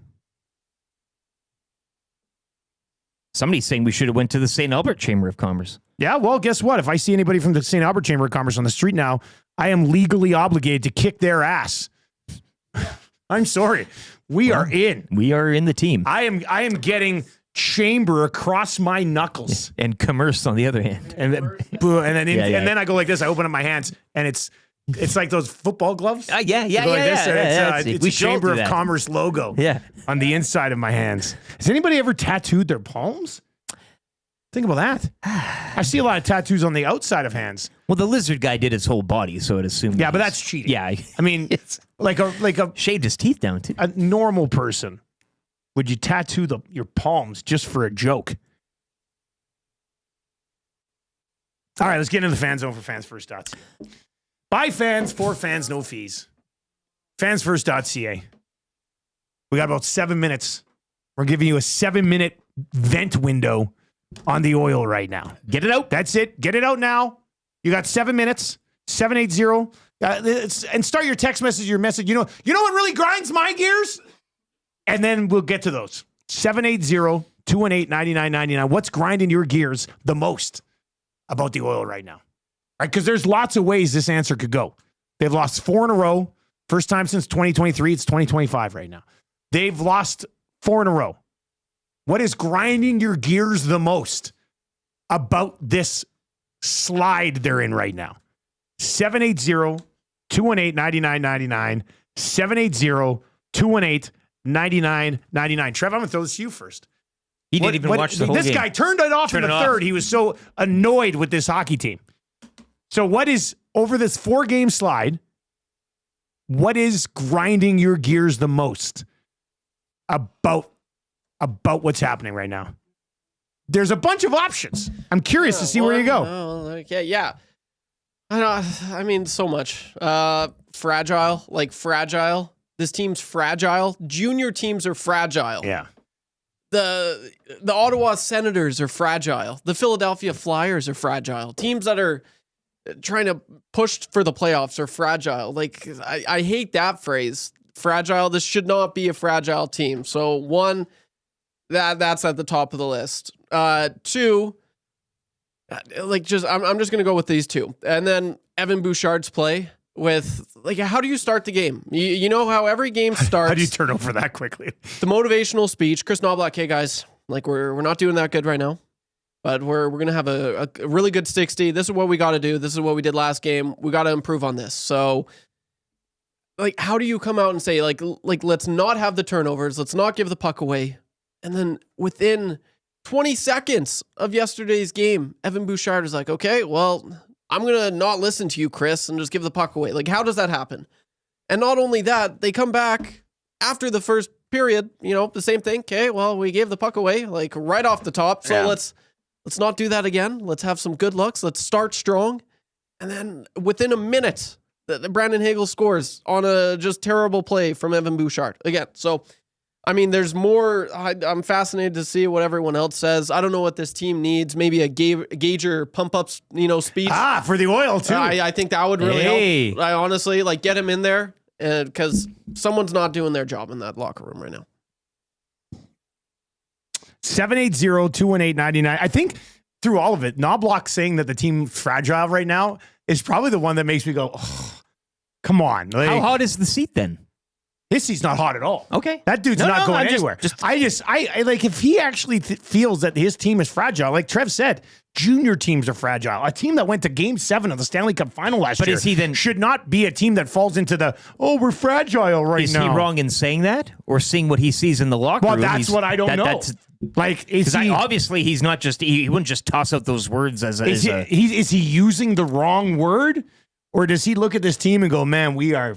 Like, if he thinks they're fragile, then so be it. I mean, he's the one that's looking under the hood most of the time, but he's also the coach. So is it chicken or egg? Or maybe this is just a challenge, and using that type of terminology is trying to awaken the beast within. Oh, boy. What say you? 780-218-9999, 780-218-9999. Not hot at all, the seat. No, I don't. I'm not saying it is, and I'm not trying to no, man, Noblock's going to be here for a few years. Like, you can't. You know what? I legitimately hope that conversation, or like, if I even hear an insider be like, I'm going to lose it. Like, you can't. No. You can't be like, well, it's not this guy either. There's no way. Like, if there, no. He's fan zone. Has it been a weird few games for Noblock? Sure. Yes. But no, don't even bring that up. No way. Rams fan texts in and says, Oilers finish 0-5 on this road trip. Noblock gets fired. Coffee takes over and win the cup. No. Give it to Cough. No. Don't. And stop with that. Big Slam Nasty texts in and says, you know what really grinds my gears? Number 2. Bouchard downloaded Duolingo to start learning Russian for next year. Yeah, that number 2 meaning a lot more, hey? Yeah. Steady says, but here's the thing. From a coaching perspective. Who is 2? Who? Bouchard. Poo. Yeah. That's. From a coaching perspective, if you want your team to have some jump off the start of the game, don't put Evan Bouchard on the ice. I mean, from a coach, again, put anybody else on the ice, but don't put the one dude who just does not seem emotionally invested in games on the ice to start the game. Well, and that's why I legit asked about the temperature of the seat that Noblock sits on, because, again, Jeff Skinner out of the lineup, Bouchard getting the free pass. Like, all of these things do lead to questions about, I guess, coaching, right? If it's not that, then it's leadership. If he's saying the group is fragile, then I would look, if not to the coaching, then to the leadership in the room, correct? I don't know what else. Well, I mean, how else do you solve that? Real Slim Davey says, guys, I've already seen people question Noblock on Twitter. You can't do this every year. Oh, I know. No, you just can't. But I know you can't. But you can't even have the conversation again. You just brought this guy in last year. People can't be questioning. Like, you can question some of his decisions. Okay, yes, that's what we're talking about. Yeah. But you cannot be going, oh boy, you gotta look like no. He's also turned some knobs in the past that have been really, really good with this team. Yeah, we've talked about it. I've liked the job he's done here. There's just been some weird decisions as of late, but they're not changing the coach this year or next year. So don't waste your time on it. I can't take it anymore. Yes, thank you, Trev. I can't take it anymore. Barry the Cheater says Monster Garage show star Jesse James has a tattoo on his palm. Pay up, sucker. Apparently. What a tough dude. That's got to hurt. I don't like when people tickle my palm. He is tough. God. All right, if you're watching over on YouTube, we are 38 likes away from changing 300. Let's do that here as we hit the 8 o'clock hour. Pay up, sucker. Look at that. Of all the tattoos you're going to get on your palm, you get pay up, sucker. Do you think it's fake? A rub-on? I like the idea of somebody exposing him for having a fake palm They're tattoo. all fake. Who knows? I might feel like Gator in the other guys. Or I have to start living that life because we're in the chamber now. Start talking bad to your wife. Just disrespecting everybody. Are you a chamber member? No, we're not. Oh, well then, F you. All right, if you want to play kind of easy trivia right now, let's do this. You text Trev, 780-218-9999. 780-218-9999. Let us know you want to play. Gift certificate to Mr. Mike Steakhouse Casual up for grabs. 780-218-9999 is where you can get in there. Gift certificate to Mr. Mike's. Want to play right now? Text Trev, 780-218-9999. 3 questions too many. Still to come. Greg Wyshynski, still to come. Lieutenant Eric's weekly rankings of power. Power. Yes. We'll get to those. It's going to get a little... Those. We're going to get high, and it could be emotional. Those are the 2 things I'll say. We're going to get high, and it'll be emotional. Trying to guess this, but I don't know. You'll never get it. Sad things on the top of towers? The emotion ties in to the elevation and height, because you always get emotional when you're high. So not high. But you mean like height-wise high. Height. Yeah. Marmot Basin Snow Report, the rap for William Huff still to come. If you want to play kind of easy trivia, 780-218-9999. 780-218-9999. Man, this is a real fun show today. I'm having a lot of fun today. We've solved things before. As I said, it's always been worse. The Popeyes Louisiana Kitchen Studio is a happy place to be today. All right, let's get to a sports update right now with Lieutenant Eric for Windsor Plywood Leduc. Latest on everything that's happening around the world of sports.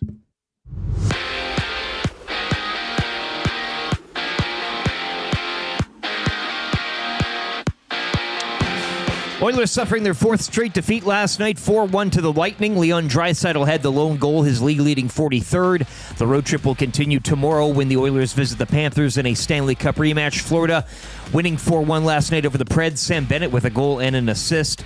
The Leafs taking an overtime 5-4 over the Bruins. Mitchie Marner with the winner. Alex Ovechkin scoring goal 883. He is now 12 away from passing Wayne Gretzky as the Capitals would lose on home ice to the Flames 3-1. 3 games around the NHL tonight. The Kings look to continue their dazzling home record when they host the Canucks. The Devils visit the Avalanche, and the Jets look for their 11th straight victory there in Ottawa to battle the Senators. The Edmonton Oil Kings 4-game road trip will continue tonight in Brandon against the Wheat Kings.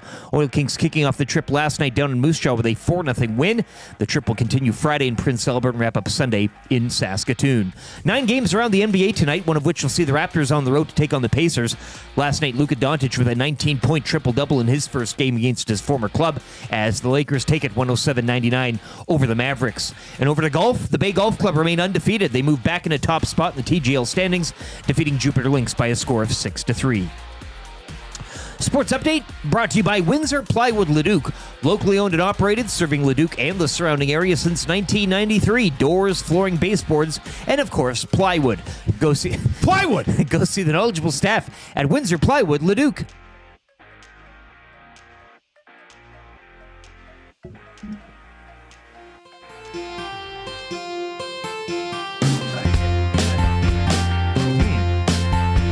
I think we're gonna be glad. I think it's today, yeah. Connor Brown scored last night. His dragon is slain. He's finally out fish night. He's finally out fish night. Connor Brown's off to the shine. It's about fucking time. He's had chances galore, 2-1s and breakaways, yeah. But he could never score, even strength of power play. He's finally out fish night.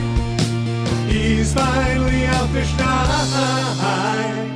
Connor Brown's off at the schneid. It's about time. Got to play McDavid line. You should have scored once, you should have scored twice by now. And got to play alongside Drive. How could he not score? How did he not score? How? He's played on every line, but he's best on PK. Yeah.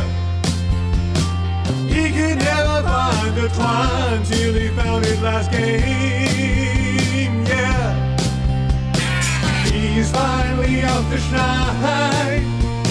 He's finally out the schneid. Connor Brown's off of the schneid. It's about fucking time.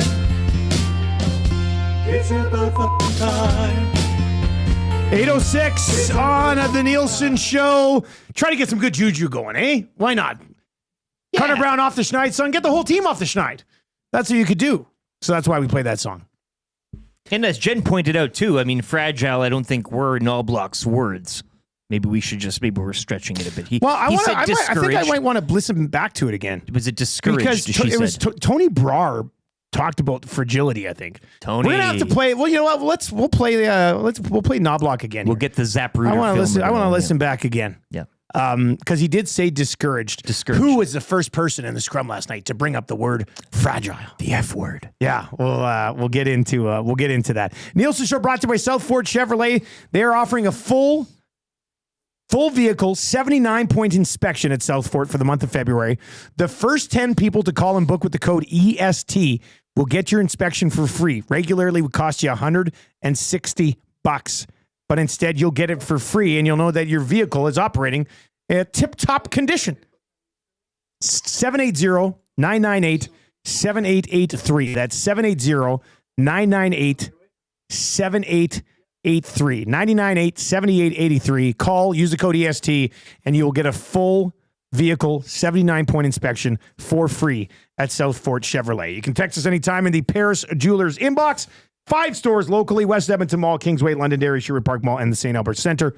And of course, one great website at parisjewelers.com. One of your text messages, it's going to be tough to sort through them, but one of your text messages today will end up winning text of the day, and you get that gift certificate to A&W. All right, Trev, who's playing Kind of Easy Trivia today, buddy? Who do we got? Jason. Jason is going to play today, looking to get his hands on that gift certificate to Mr. Mike's Steakhouse Casual. Are you ready to stake your claim? Well, head to Mr. Mike's for a 2-course steak dinner for just $39.99. You will start with an Emperor Caesar salad or the rustic onion soup. Then enjoy a tender 7-ounce sirloin steak with béarnaise butter and garlic mashed potatoes loaded with savory toppings. Mr. Mike's, eat locally, enjoy casual. Your béarnaise wasn't up to... sorry, man. I mean, you just kind of... Béarnaise! Béarnaise! The lip action. Yeah. All right, let's go to Jason today. He needs to get 3 out of 5 correct to win Kind of Easy Trivia today. Jason, you ready to go, man? I'm ready. All right, here we go. I'll start the ticker after we read the first question. Good luck. Who scored the goal for the Oilers last night?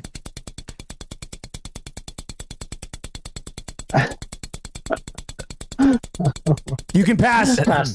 What number does Evan Bouchard wear? 2. Which city is home to the NBA's Mavericks? Dallas. Who's taller, LeBron James or Kyrie Irving? LeBron. What sport does Hugh Darvish play? Hugh Darvish. Golf. And Sergio He got Ramos it. gets a nimble It was erection. sketchy. Wow, but he got it. What a ride. This is not just a dream, it's a wet dream of orgasmic proportions. Was that dirty? Frustration sets in and the emotion goes out, and then you just start playing by yourself. Was that dirty? You cannot come to my house. No, not today. You cannot come to my house. No, not today.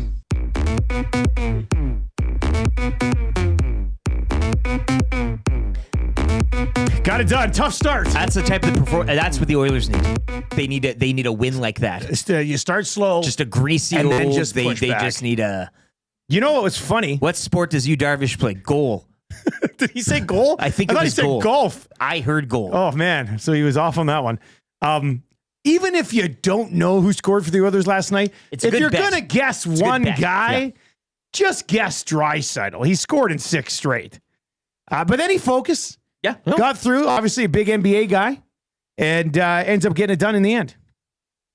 Okay, can we go back to Noblock? Trev, reload Noblock here. I just want to dive into the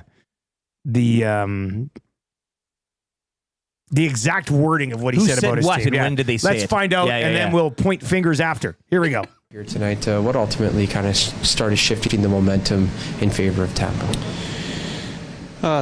Turnover in the neutral zone. Obviously, they capitalize on that right away, and then we're a fragile group right now, and we just little reluctant to play our game, and So we were wrong. Yeah. Noblock did say fragile last night.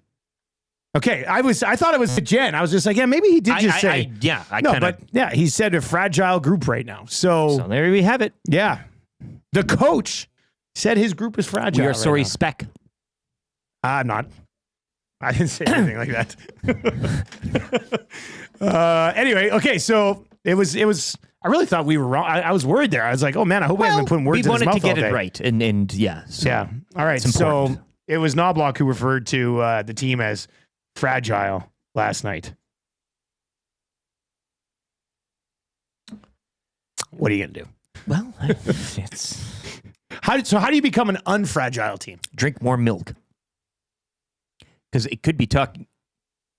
I drink a ton of milk. Right, your bones aren't brittle. My bones have never broken. Fragile. You could fall down a flight of stairs and get right back up. My life riskometer is not very high. Like I don't try a lot of things that would break bones, but I haven't broken bones because I drink 2 liters of milk every day. Proof is in the pudding. What's that? Samuel L. Jackson, is he in that Unbreakable or Unbroken? And his bones are very brittle and fragile. Yeah, I think so anything that happens to him, and then he fell down the stairs at the end. Of all of that. Yeah. What a weird twist. I always figure that milk is good for you because babies drink milk and look how much they grow. Never thought of it that way. Just throwing it out there. All right. You can text us at 780-218-9999, 780-218-9999. Dudley is in and says the Oilers' 4-game losing streak is like a bad one-night stand. Started with high energy, fell apart halfway through, and now everyone's just ashamed and avoiding eye contact. AKA the Gazzola. Classic. Or as we like to call it, Tommy last night after postgame. I like Craig Button's hangover analogy though. Like it must have been quite a party if you're hungover this long through. Can we now stop using the Four Nations face-off hangover bit? Oh yeah, like that. I'm gonna use it until the Olympics. That's it. It's just like, oh man, next October the Oilers are 0-5-1 out of the gate. You're just like, this is the Four Nations hangover. Yeah, that's exactly what it is. Strummy says fragile. Unlike my kids' U11 team who celebrate losses like they just won the cup in Game 7 overtime. Like they're just happy the game's over. Like, yay! It's on the other end of the whole. We've done it. Yeah. All right, let's get into 3 questions too many today. Lieutenant Eric, do you have a liner for the segment? 3 questions too many, brought to you by the great staff at Park Mazda and its dealer principal, Mitch Lewicki, who would never refer to his staff as fragile. Park Mazda, your dealer for life. He's got a bunch of Garths there. Garths and Garthettes. Garths and Cliffs. They sell hard. Yeah, that's it. Hard. Cliff sells trucks. Garth sells everything else and also works in service. Yeah. Do you have a Twitter account? It's at Lieutenant_Eric. Hashtag LTE in the streets made its triumphant return this morning. Yeah, I saw that. Yeah. Yeah, you walked to work today. I did, yeah. Didn't see a soul. It was slippery. Yeah. It must have taken you at least an extra 5 minutes because of the conditions. It was a 10 to 15 minute add-on due to the conditions. Oh, I totally undersold. And usually you can cut through grassy parts, but now that they're covered in snow, I couldn't, so I had to kind of go around. But the good thing is when you're walking at this, I didn't fall. I didn't biff it once. Yeah. But if I were to, nobody's around to, doesn't really matter. Nobody gets it. Unless somebody gets it on a security camera later. They're like, look at this idiot. I saw my neighbor. Like I was out doing some stuff in the front yard the other day. It was very quiet, 1 o'clock in the afternoon. And I hear this like, Oh no. Like one of those like, like a real like, and like I didn't know I never really talked with the guy. And I didn't want this to be, so I look back and he's kind of like, he's like laying face down. Oh no. And he was in the process of getting up. So I pretended not to. How old is this guy? Middle age. Like he was fine. He drinks a lot of milk. Right. Like he should be okay. Good. Yeah. But he was in the process of getting up and I didn't want to like, it was just very, I felt embarrassed. And I was the only one that saw, you know what I'm saying? Secondhand embarrassment. It's one of those, but it was very quiet. Yeah. Just a few birds and, Yeah, so you're and you look back and you can tell it hurt. Get me out of here. Yeah, it was a bad one. It's probably better that you didn't, because he's like, thank God no one saw me. I snapped that neck back around like I didn't see anything. Your secret's safe with me. Get back in that house and it's just bad stuff. You turn around. Oh, I didn't see that. Echoes through the street, like just, especially early midnight, like early afternoon, on a weekday. Like, yeah, that's not good. All right. Hammer the thumbs up. We are 10 away from changing 300. Let's get into 3 questions too many. You already did your Twitter plug. Yes. Trev, what's your Twitter at now? You bounced back to 1,000 again? No. What? Like 60 away. God, give this guy some love. Quest to 1,000 continues. YouTube _ Trev. We Give were me a DMing follow. yesterday, weren't we? Eh? Yeah, well, you can DM Trev. His DMs are open. Good. Yeah, I welcome all DMs. I don't read much of them, but because you can't read. Yeah, well, there you go. That's part of the problem. Okay, called my bluff. Okay, I can't read. All right, let's get into 3 questions. Lots of good questions. Look, you can always send questions in for us, right? 780-218-9999 over in the Nasty Chat. I see a nice little Price is Right question. We'll get to that one today. But let's start with this one, a heavy hitter. Do you guys trust Jackson and Bowman to make the right moves prior to the deadline? So this is Bowman's first deadline here. Yeah, and it's correct? Jackson's sort of first without Holland. And Jackson had the offseason, though, to which the moves that we're talking about, or we have been talking about, haven't really bared fruit. They're not all Embersons and Podkolsons, you know? Yeah, or Arvidssons. And so the question is, how confident? Was that the wording? I just want to make sure the wording it says, or am I? Do you guys trust Jackson and Bowman to make the right moves prior to the deadline? I'll just step in here and say I don't know. No, like I'm not sure. I mean, you got to trust them. I guess they're the ones at the helm. But I think it's almost unfair to give a yes or no answer on this one. Yeah, let's wait and see what the moves are. Let's wait. And then okay. We should have trusted them. March 7 is the deadline, right? Yeah, next Friday. So they got this trip here tomorrow, Florida, Carolina, Saturday. You got the Ducks at home Tuesday and the Habs at home on Thursday. Before the deadline. So those are the 2 games where you can kind of like make right or kind of, because I don't know. We talked about dealing from a fragile spot, I guess. Yeah. Don't mind my use of the word. You know what's going to happen? Against the Habs, Klingberg's going to have a hat trick on the back end. Well, that's what I'm saying, though. We don't need anybody. Thank you. You know, that's probably, those are 2 pretty weak games. But that's you can see a reality in which those things happen, and that's the problem, right? Like you almost, and that's why I said this trip. Maybe it showcases some of the things and the gnarly warts that people don't want to admit that this team has, and they go out and swing the fence, or they come back and they wreck and everything's fine again, and they beat the Ducks and they beat the Habs in a shootout, and hi diddle dee. Question number 2. This one comes from Big Maple over in the Nasty Chat. Where is it here? Chat's moving. Price is Right is airing its 10,000th episode today.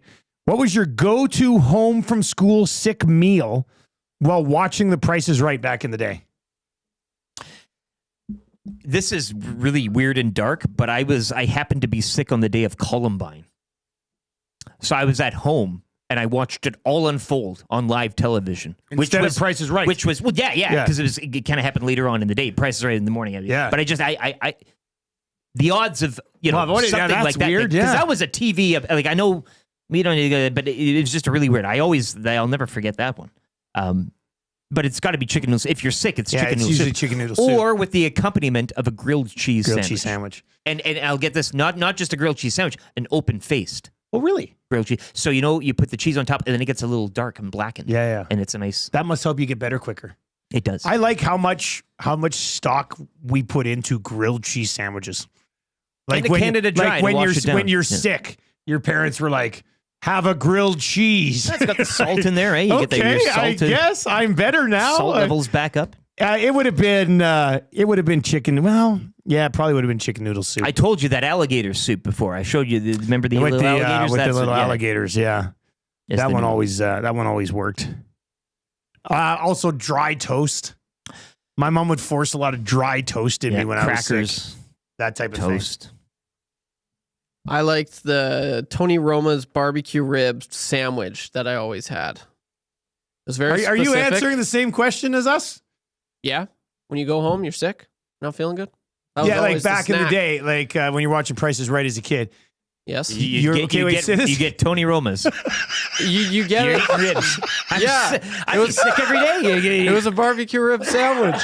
It was the best thing to eat. So you're sick at home from school. Yes. And you'd order Tony Roma's. No, I wouldn't order it. You'd get it from Costco. Oh, okay. It was like this and you just throw it in the microwave. Oh, okay. And it was awesome. Okay. I thought every time you were sick, you got to go to Tony Roma's and eat Trev, ribs. you're the best. No, they don't sell them anymore, I don't think. I dang. haven't seen them. But yeah, that was always my go-to. It goes, you put them in, you nuke them for like 2 minutes, 3 minutes. Yeah. And then boom. Okay, what is it? Ready. A rib sandwich? Yes. A rib sandwich. It was really good. You'd like it. Just like the little boneless rib sandwich. Yeah. I think I remember having those back in the day. I'm looking at it right now. Here, let me show you. Does it still look pretty yummy? Let's see that thing. Oh, look at that. So you'd get sick and then have that. Yes. In a bath. Or you'd have Not that, in the then bath. get sick. No, No. I would get sick. It's just that's such a random It's unique. sick Yeah, kid thing. I'm like, That's the only thing I can remember eating. Like probably chicken noodle soup as well, but I remember eating this a lot. that's good. That's good. When you said that, that's why I was like, is he answering a different question? Yeah. Is He there was, what he is- was so earnest with it. Yeah, Like, yeah, that was good. All right, 780-218-9999. Burgerler is in and says, Trev, it's not confessions. Bone says, dear God, Trev. Red says, who gets Tony Roma's when they're sick? Like Trev said, it was a Tony Roma's brand, but it was it was available at Costco. So I guess it's It'd be a hell of a play if you got Roma's every time that you were sick. You'd be feigning all the sickness. time. Oh, I'm sick again. Back to Tony Roma's. Timber Woodsman says Lipton chicken noodle soup. Yeah, that's a super salty one that just has the little noodles and the broth. That's my favorite one still today. You could do a good packet of cup of soup too in a pinch, right? Toss I mean, that I in the guess you could, microwave yeah. and gulp that down.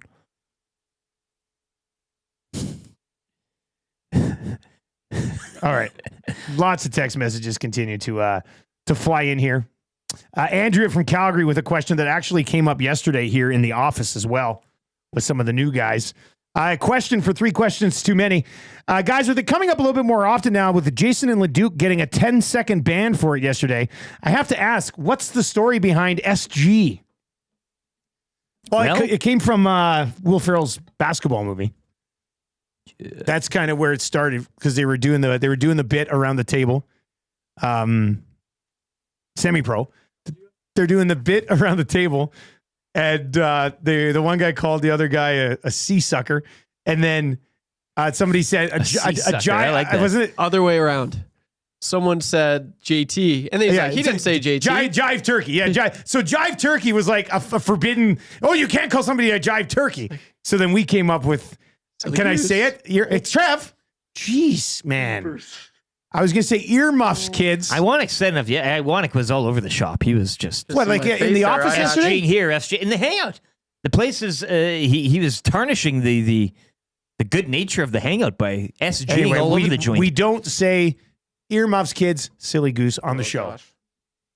That's it. So if I see a silly goose if I see an SG, You're doing this for the purpose of if example. I see an SG in the chat, you're going to be banned. A 10-second. Starting at 10 seconds. Jason LeDuc is now at the next level. If he does it again, it goes up. Starting at he will be in the 1 minute timeout duration. Perfect. Then there's 5 minutes, 10 minutes, 30 minutes, and 24 hours. That's usually where we put Ace 96 when he starts rambling on about Skinner. I've got a feeling there's going to be a lot of SGs coming. Well, in. Big Uke should be a 2-week because he Yeah. too yesterday. Yeah, was- he's dropped Again, a lot. well, the hangouts Unnecessary. it's an unlawful place. It sure as hell is. This is different here. This is where the grown-ups come to play, and grown-ups don't use the term SG around here anymore. Nope. Brundon's in the house. Not anymore. One of the stars of our brand new EST short, The Chamber. So yeah, so that's the backstory. And I thought it was important to get to Andrea's message about it because yesterday both Reed and Hernam were like, what's going on with this SG stuff? I said, well, let me fill you in so you don't get filthy on your shows. And now they get the bit. So it's worked out a little bit better now. Like Brundon cried himself to sleep last night. Brundon did? Well, because all the SGs. Well, yeah, he's sitting over there. Poor guy. He probably emailed his instructor at Nate and said, I can't do my practicum here anymore. Yeah. Even though he did sign an autograph yesterday for the first time, and it blew his mind. That was Yeah, that's pretty. That was pretty good. X-Ray J will be looking great on that pipe. Yeah, he will. X-Ray J came in yesterday, picked up a glue crew hoodie, and then had us all sign it. And Brendan was just like, "This is weird." Did you take a peek at his signature? Was it a good I didn't look at it. I was kind of busy yesterday, so I didn't have time to look at everybody's signatures. Sometimes I do like to do that though. I like to go into the Hangout because everybody who goes in the Hangout signs the wall. Well, and it can tell a lot about a who. person, right? Like, and especially if he hasn't done it before. I'm just curious as to did he just print his name? Yeah. Yeah. But that could have been it. Box Pounder says, "Can you call someone a goofy duck?" You can call a lot of people a lot of things, but even Jive Turkey, I think, would fly on this. Not SGs around here. Somebody has to keep. Someone has to enforce the law, like Judge Dredd back in the day, and we will be those guys. Guys, is the GM from the Mavericks going into work like George going into Playtown? Yeah, Nico Harrison has to crawl in through a vent to get back into his office with the Dallas Mavericks. I thought Mark Cuban, who was at the game yesterday, was going to go fist fight him. That sounds like something Cuban would have done, to be honest with you.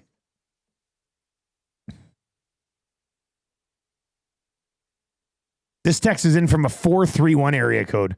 Where's 431? Sounds fake. Yeah. I've never heard of a 431 area code. You guys want to guess? Yeah, that'd be a fun game. Toronto. Wrong. I'm going to start a little bit wider, somewhere in Canada. Well, correct. Okay, good. Now Back you get a over to guess, you. Trev. Oh, really? Yeah. We'll get this. Guessing game works. Ottawa. Wrong. Is it somewhere on the East Coast? Wrong. Damn. Well, eastern of here. Of course. Not on the coast, though. Okay, good. Oh, geez. Montreal. Wrong. Stop guessing cities. We're narrowing this down. Guess the province, damn it. Like neighborhoods. You're killing me. I'm not getting Queen advanced here at all. Manitoba. Okay, that's it. It covers many cities and towns in the province, including Winnipeg, Brandon, Thompson, and Selkirk. All right, there we go. Manitoba. So did you want him to, guys, we can't know the city though. 431? No, we don't. 431, yeah. Oh. It's not, usually it's the 204. I call so, I have so much aunts and uncles and my grandparents. And they don't And got it's a the 204 there? And, yeah. Yeah. Oh, so it must be a newer area code. So, It's their second one. a little bit of confusion there. That's got to be it. Well, I'm glad we got to the bottom of that. All right, 780-218-9999, or you can hit us up over in the nasty chat as well, where I like seeing people be responsible this morning over there. That's great. We've changed 300.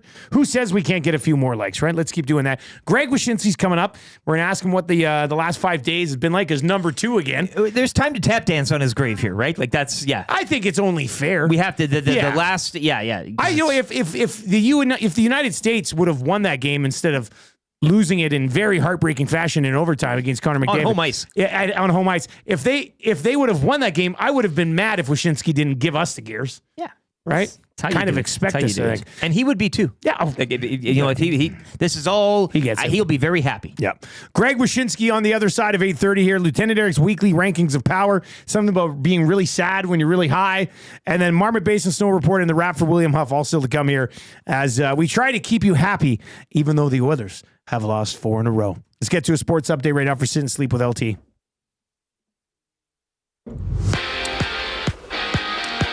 Oilers suffering their 4th straight defeat last night, 4-1 down in Tampa. The road trip will continue tomorrow against the Panthers. Panthers winning 4-1 last night over the Preds. Leafs also taking care of the Bruins 5-4 in overtime. And the Flames walking out of D.C. with a win 3-1 over the Capitals. Alex Ovechkin with goal 883. He is now 12 away from passing Wayne Gretzky. 3 games around the NHL tonight. Ottawa hosts Winnipeg, Colorado at home to New Jersey, and the Canucks visit the Kings.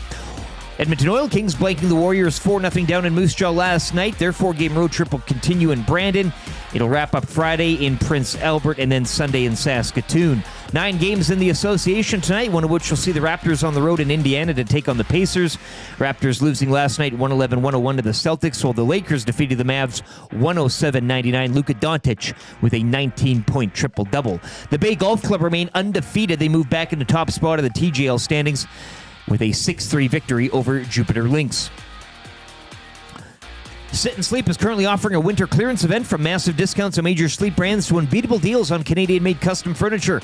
Our winter clearance event is your chance to transform your home at a fraction of the cost. Plus, enjoy perks like free local white glove delivery and special financing offers that make it even easier to bring home the best.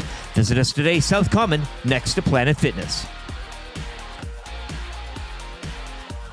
I can remember back being an 11-year-old kid about 75 pounds on the basketball court against the neighborhood bully, kicking his behind left, right, and center.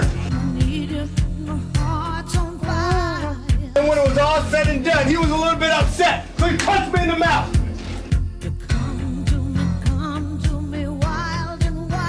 My uncles were over on the side observing, talking amongst themselves adult things. When he punched me in the mouth, I decided I'm running to my uncle. You know what he did?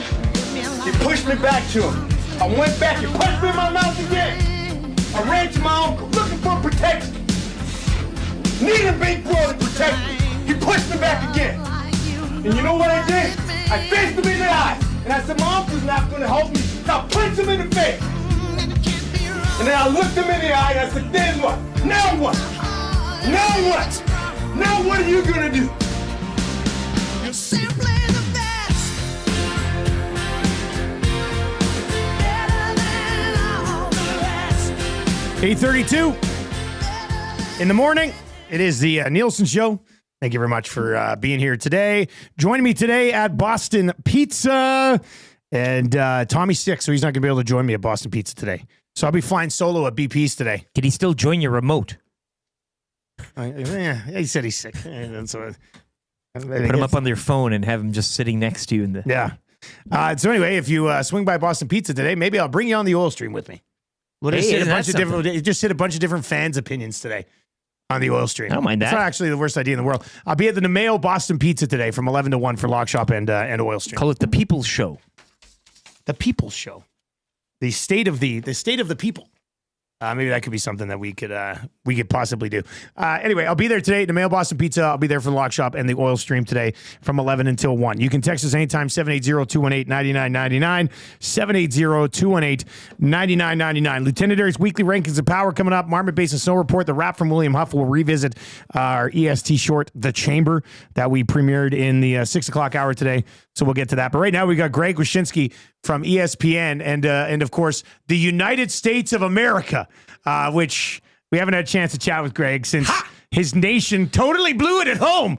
But he joins us on the show right now. Wyshynski, how have the last 5 days been for all you losers down there?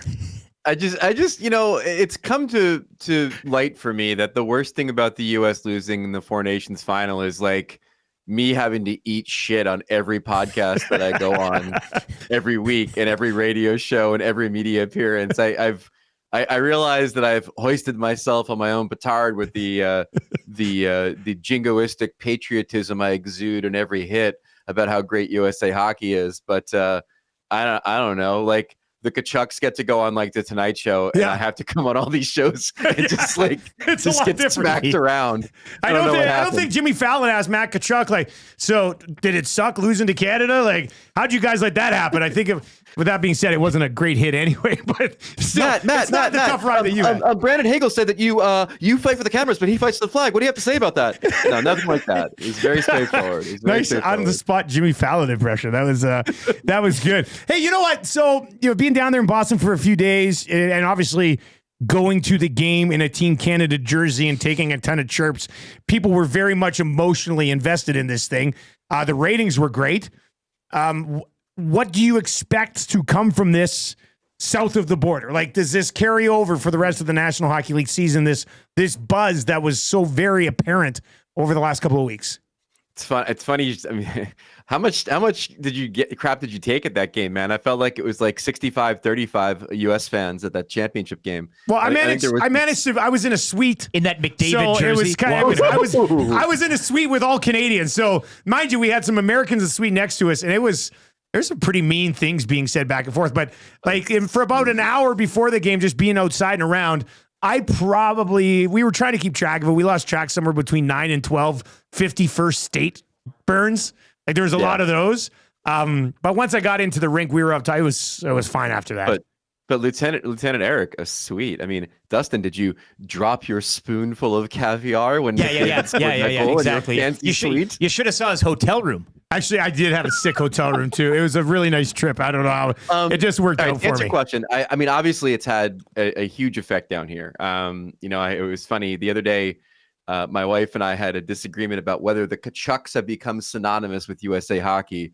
And after Matthew went on the Tonight Show and both the boys went on the Travis and Jason Kelsey podcast, she conceded the point that yes, they have become synonymous with USA Hockey. How do you capitalize it? I personally think it's the same problem the NHL has always had after the Olympics, which is, here in the States, we get done with 2010. Everyone will know the name of Ryan Miller for 4 days. Yeah. We get done with Sochi. Everyone will know the name of TJ Oshie for like 4 days. Inevitably, the people who tuned in and loved the USA-Canada game will tune into Blue Jackets Senators on a Tuesday and be like, this is not the game I like. This isn't the same sport I watched the other week. Exactly. So I do think there's a chance for it to have a bump in the Stanley Cup playoffs where like my network and others can play footage of the Kachuk fights and get people riled up to watch a Florida Panthers playoff game. I mean, I think the possibility is there for there to be a bump there. But ultimately, the biggest change is going to be what the NHL now does with its calendar. We know the Olympics are next year and there's an all-star game. We don't know what the all-star game looks like after that. There's nothing on the books. 2 years later, the World Cup of Hockey. We assumed the all-star game would be in those years where there isn't a World Cup or the Olympics. But I don't know how they don't strike while the iron is smoldering hot and do something like a USA-Canada Summit Series at some point in one of these in-between years between the World Cup and the Olympics. And they give out a bong, right? Is that what you want? Don't you want a bong to be awarded or something along those lines? I said on my show with Jeff Merrick yesterday that, we've handed out a paperweight for the World Cup. We give out an actual bowl you can drink out of at the Stanley Cup and now at Four Nations. I think the next evolution is just we got to give out a bong. We got to give out a giant trophy you can smoke out of. I mean, I think both of our countries have made this possible through their legislation and making it legal. And that's such. The modern day hockey player, correct? Well, but no, they want something. They need like a Pez dispenser to get gummies. Gummies, yeah, maybe that's that type of thing, I think. Yeah. But there you go. Call it the Joe Thornton Trophy for obvious reasons, and just rock it out, man. You know what? Coming out of the whole event, I will say I'm really cheering for the Ottawa Senators to somehow make the playoffs because it's ridiculous that we don't get to see Brady Tkachuk take it to another level in the postseason.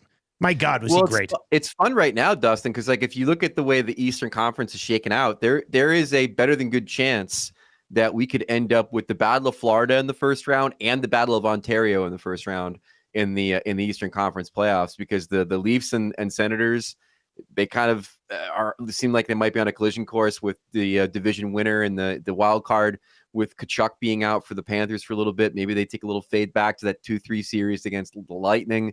I mean, it could be a real banger of a first round in the Atlantic Division. Trade deadline now just over a week away. The Edmonton Oilers have lost 4 in a row for the first time since 2023. And we've been having an interesting, obviously the sky is falling here right now, but they were also like the best team in the league from mid to late November to mid to late January. So a great 2-month stretch. Where do you come out on teams evaluating what they need in a small window before that? Like everybody's like, you got to trade for this, this, and this. Whereas a month ago, it was like, oh, they're the best team in the league. You might just tinker a little bit. So how do you approach that as you head towards the deadline if you're the Oilers or another team maybe in a similar situation? Yeah, but that was before Jordan Binnington became Dominic Hasek in overtime of the Four Nations tournament. Now everybody's like, you got to get him to Edmonton. Like, that's our guy right there. Pressure situation, Binner's there. I don't know. I think the most interesting, I actually have my trade tiers, board coming out tomorrow. There might be like 100 guys on it at this point, but so be it. The biggest thing for me is that the world changed on January 31st. That's when the NHL and the NHLPA announced what the salary cap is projected to be for the next 3 seasons. The teams now have certainty on that. They know where it's going. They know it could be even higher than it's been projected. And the thing I keep hearing from the NHL executives that I speak to is the trade deadline this year is less about who's in the playoff mix and more about knowing with some certainty what the cap's going to be. So I've had a lot of people tell me that this trade deadline might involve a lot more players with term, players with sizable cap hits moving than we've had in the past, where it's just like, who's going to be UFA this July? That's usually the guy that gets traded. We might see younger players with term, and we might see just guys that do have longer term contracts get moved at the deadline because of now there being a lot more certainty about where the salary cap is. Rantanen and the Canes. What do you kind of think about that? Gazing into your crystal ball. I just don't buy it, man. I cannot. I know that we all have to like genuflect to Eric Tulsky because he's smarter than everybody. Literally everyone on this call for sure. But I mean, the idea that they acquired Mikko Rantanen partially because of his postseason accomplishments and how much he scores in the playoffs, and then they trade him because they can't sign him. Like he's in Carolina to help them win a cup, or maybe even just to play for a cup for the first time under Rod Brindamore. They did the same thing with Gensel last year. They bought him in to score in the playoffs. They were going to take their best shot to re-sign him. I can't believe that they'd trade Martin Necas for a negotiating window with Mikko Rantanen. Yeah, you don't do that. Like that. Yeah, there's no way. For two guys or whatever that won't be anywhere near the sum of Mikko Rantanen. So I know people are like, this is a really smart front office, and maybe it's sunk cost fallacy to keep him on the roster if you can't re-sign him. But to me, it's like you've got one mission right now. It's to maximize the potential of your team to win the cup, and there's nothing they could do in a second Mikko Rantanen trade that will give them the chance to win the cup that having Mikko Rantanen on that roster in the playoffs gives them. League-wide, obviously, that Carolina Rantanen situation is going to draw a lot of eyes over the next week and a little bit. Obviously, here in Edmonton, lots of things to discuss as well. Outside of that, the bigger picture around the rest of the league, who or what intrigues you the most prior to the deadline? I mean, the Seth Jones thing is crazy. Like it's so player driven at this point, where last night he's making noise again about how disappointing it is and what he's tired. Yeah, he's tired of it and whatever. And so like now we're getting from I'm having discussions with my team about a trade to I'm making public declarations about how unhappy I am here and sort of like, can that be tenable long term for the Blackhawks to have somebody that miserable on their team? What I find fascinating about it is twofold. One, like I said, the cap's rising. So all of a sudden, this contract that Seth Jones has becomes maybe a bit more palatable for teams going forward. And there are some teams that I think are interesting. I think Dallas is interesting because that's, where he was born. And I think Florida is interesting because, they have Ekblad coming off the books after this year. And Billy Zito, their GM, has a ton of history with Seth Jones from their days in Columbus. That being said, the other thing that's been said about the Blackhawks all year has been Connor Bedard talking about how there's not enough NHL talent on this team. They're not relevant, what have you. And it doesn't seem like trading Seth Jones really serves to help Connor Bedard become relevant in this league on a relevant contending team. So I think you have a player that wants one thing and maybe a team that wants another. And I'm going to guess that the miserable player probably wins out in the end. But I can't imagine the Blackhawks are going to, retain salary until 2030 on that contract. If that's the other part of it too. Wyshynski, as always, buddy, we really appreciate the time, man. And we'll catch up a couple days before the deadline next week. Anytime, boys. Thanks. There you go. That's Greg Wyshynski from the second place American nation at the Four Nations face-off. Yeah, man, Carolina and Rantanen. Hey. And the Jones thing's interesting. I know people be like, and again, preface it with Eric Tulsky is the smartest man in the world. Yeah. You have to, Eric before Tulsky you say any opinion. Looks like he could have played the role of leader on the new Brave New World Captain America movie, which I gave like a 6.5-ish. I didn't mind it. Is there a book about him yet? He's writing it. It'll be ready when he's ready. As for Jones, I've seen a lot of Oilers fans be like, go get that guy. The problem is, I mean, if you're going to pay Nurse what you're paying him, you're going to pay him what you're paying him. And if you think you can keep Bouchard, I mean, that's just too much money in the back end. So once people say, well, trade Bouchard for him, could see the I don't think we're there. The Dallas thing's interesting. That's got smoke. Like it does suck. The Zito connection maybe too. You hear Wyshynski say Dallas and Florida, and you're just like, oh damn. Well, at least out east, but not in the West. if you're not getting the guy, you don't want him improving somebody that's down the block. The Oilers have this Evander Kane issue right now where you don't know. Anyway, it's a mess. Like, they need to know before the deadline when Evander Kane plans on playing. Simple as that. And it's going to suck if it's for the final 3 games of the regular season and you can't use that cap space into the playoffs. People have been mumbling in the nasty chat, what does that look like when he does come back? And what type of, again, I have no clue. No, but you're expecting an Evander Kane of, you might be getting a different version of an Evander Kane. I have no expectations for an Evander Kane return of it happening, or if it does happen, what type of player you're going to get. Because people are thinking like it's a Bash brother being injected straight into the lineup, and it could be, or it could be a guy who hasn't played in a year. That's right. Like, that's probably the one you lean towards because those are tough spots. Yeah. I don't know how much you can rely either way on the Kane situation. All right, let's get to Lieutenant Eric's weekly rankings of power. Power. Been waiting for this. Yeah, what are you up to today? I'm very excited for this one. Let's do it. The weekly rankings of power. We are going here, and it was suggested, I think, perhaps even by you, Dusty, a few weeks back. What? I took the liberty of going online and doing a little research, running the numbers, if you will. That's what they all like to say. I'll be ranking from 10 to 1. That's, not worst, but because there's a lot more of these, but I just picked 10. 10 interesting ones. The names of the upper mountain trails at Marmot Basin. And I want to thank, too. There are some good ones there. You're right. Dude, there are so many good ones. And I kind of wanted to take the upper trail because that's, you can take different sections of the mountain, whatever, but I don't want to go into too much of that. But I want to thank Kelsey and Rob, the mountain manager out at Marmot Basin. Why, what'd you do? I huddled with them yesterday, and we slammed our noggins together, and again, I took 10 names, but I asked them for a little background on these names. Okay. You see a funny name, like you're where like, the name comes from? What does that mean? What's that supposed to? What's the significance there? Some have a lot, some not so much. But I found these to be, a little informative, if not entertaining, with a lowercase e. Let's do it. All right, and the snow report's still to come. Yes. All right, number 10. And I want to preface this, too. I do not ski regularly. I haven't been down any of these. The closest I get to Marmot is driving my wife up and letting her ski for the day. The drive up is scary enough for me. I always feel like I'm going to fall off the edge. So number 10 is surfers.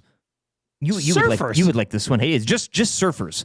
And surfers, it says here, offers natural terrain features that are similar to waves.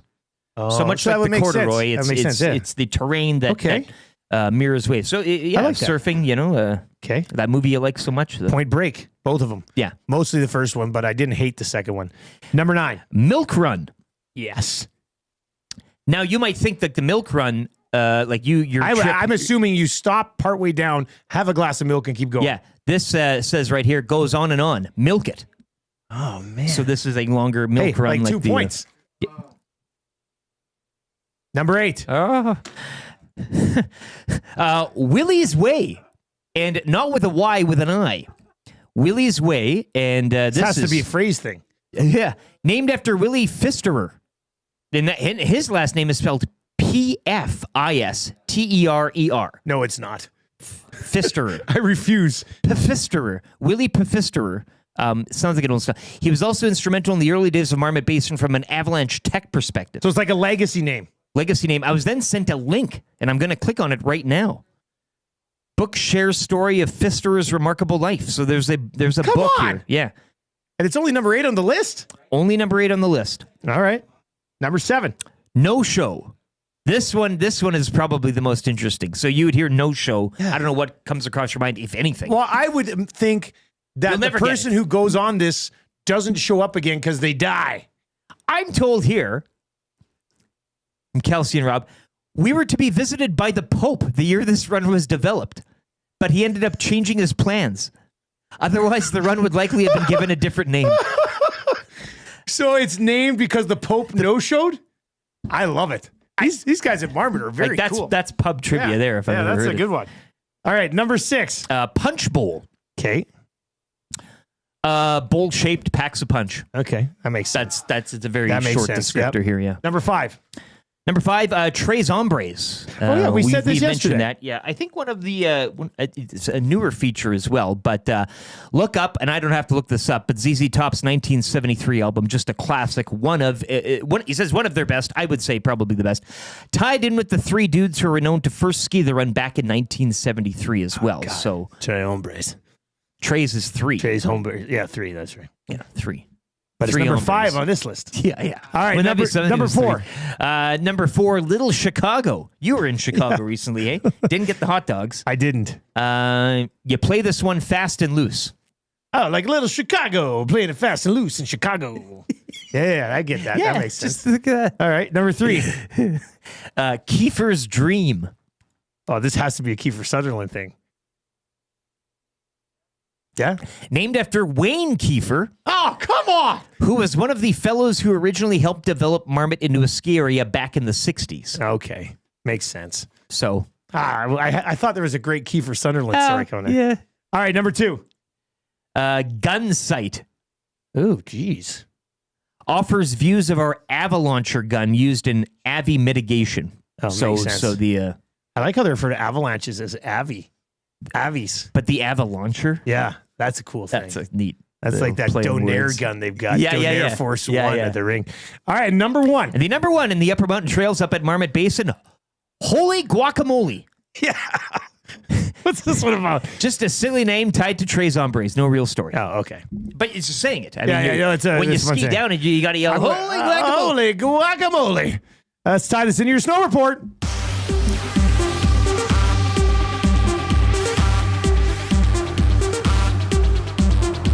So many runs. So many names. Up in Marmot. So stoked. Like, winter's here. I'm stoked. You stoked? I'm stoked. Just so stoked. Yes. I mean, it came down last night, what, a good 5 inches? Last night, I think so. Something like that, and a couple feet the day before. You've got a 5-foot base with 5 inches of freshie on top. Give us that little Chicago again. In Chicago, living fast and loose life in Chicago. Hot dogs. Small trace deep dish pizza in Chicago, the fast life. Small trace overnight, 15 centimeters in the last 4 days. 85 centimeter base right now, almost 200 centimeters for the season. Mild -1 in mid-mountain this morning, -4 in the upper mountain. The high forecast today, -4. They got some flurries forecasted for later in the week and early next week, so there may be some more freshie on the way just yet. All chairs are spinning today, and there's lots of great powder to be found across the mountain. 25 runs groomed overnight with a mix of sun and cloud today. It's going to be a great Wednesday in the mountains. Clap your hands, something else. Clap your hands, something else. Silly goose. Clap your hands, something. Careful.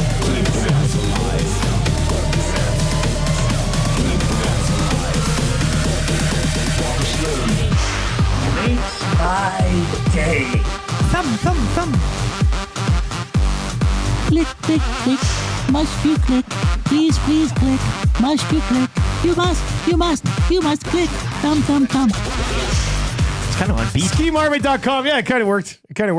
All right, let's get into the wrap for William Huff. They've been doing it since 1952, so they're better at it than you. What do? They make your place look terrific. Visit their website, www.williamhuff.com. If you can find their office in town, good luck.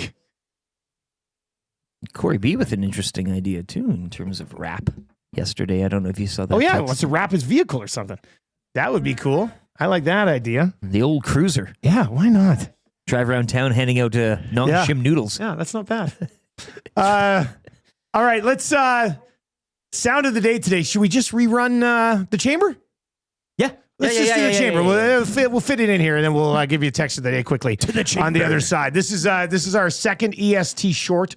We're calling it The Chamber, and this is our story about becoming members of the Edmonton Chamber of Commerce. Fist me, buddy. $10 for a coffee. That's big. Can't believe it. Yeah, no, $10 for the whole event. Oh. Yeah. Anyway, here's the EST short, The Chamber.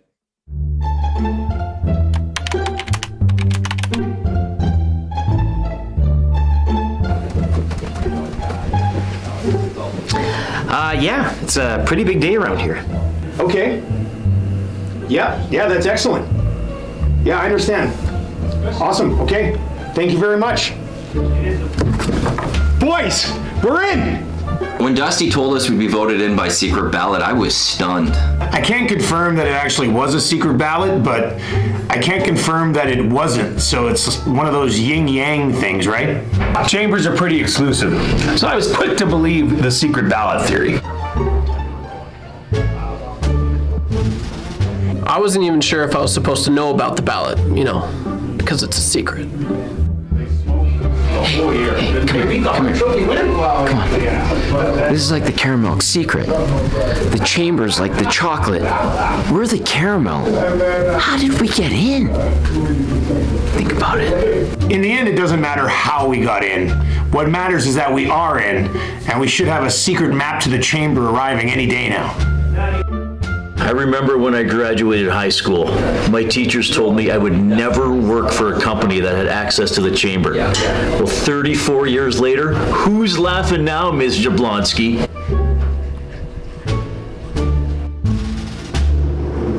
Hey, did you hear the story about Reed's teacher? I guess they're not laughing at him anymore.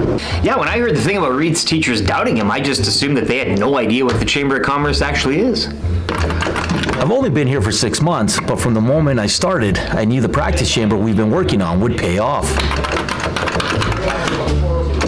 We weren't sure if it was a smart use of time or space, but then we thought, do we want to be members of the Chamber of Commerce, or do we want to settle for something other, less impressive, Chamber of something? We wanted to be prepared for the real chamber one day, so we've been test running one of our own. Can I come out yet? Not yet, buddy. Classic Brendan. It's Brendan. I'm sure it is. He's always joking around.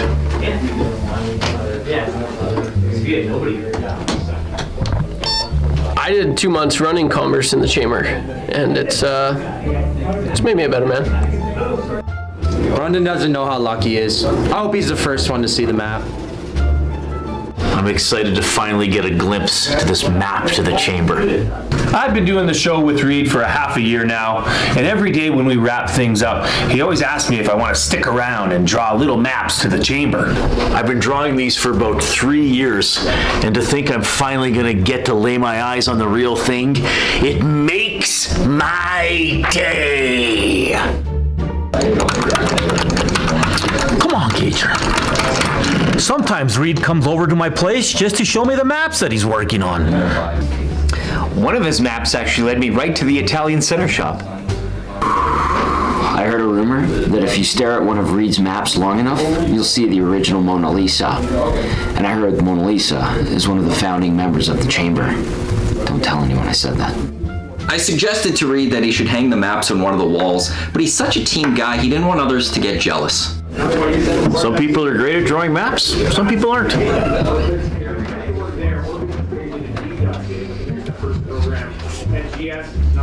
In the end, it's just well overdue. From secret ballot to mystery map, it's safe to say that Edmonton Sports Talk is ready to commerce the hell out of this chamber. Hey, it's pronounced commerce.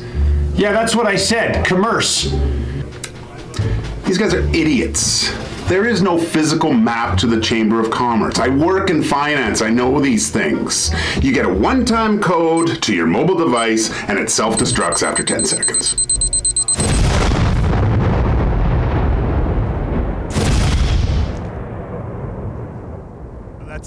That's how we're rolling into the old Chamber of Commerce there. Exciting times. As we said, Glue Guy gets to go for coffee with other businesses on Friday. $10. Yeah. I like this one. Blake Roberts from the Nasty Chat says somebody should drop a map for Bouchard. Ooh. Ooh, that's a tough one. Somebody tying in Skinner as well with the no-show run. At the, boy. Yeah, Jeff or Stu? Hot takes tomorrow. All right, let's get your text of the day for A&W today. They got the single stacker for $3.99, the double stacker for $4.99, and the triple stacker, you guessed it, for $5.99. Available at Canada's original burger chain since '56. What was your genius idea earlier today? Oh, I was going to buy all three and make it a 6-tuplet. Yeah, that would be kind of neat. Stack them. All right, so I'm torn on text of the day today. We've got a few contenders here. Razzie Cat, Bouchard had more giveaways than Boston Pizza Westgate on an Oilers game night. Yeah, Rezicat announcing. That one was good. Announcing himself with authority. Yeah, I love it. Dex had the one that was Jupiter Links. More like Jupiter stinks. I have a lot of time for a more like TGL text as well. It's simple. And then we didn't have Macramalla on today, but these two were pretty good. EST legal analyst and guy who avoids asparagus as it makes his urine taste funny. Or EST legal analyst and guy who's pretty sure this waitress has a crush on him.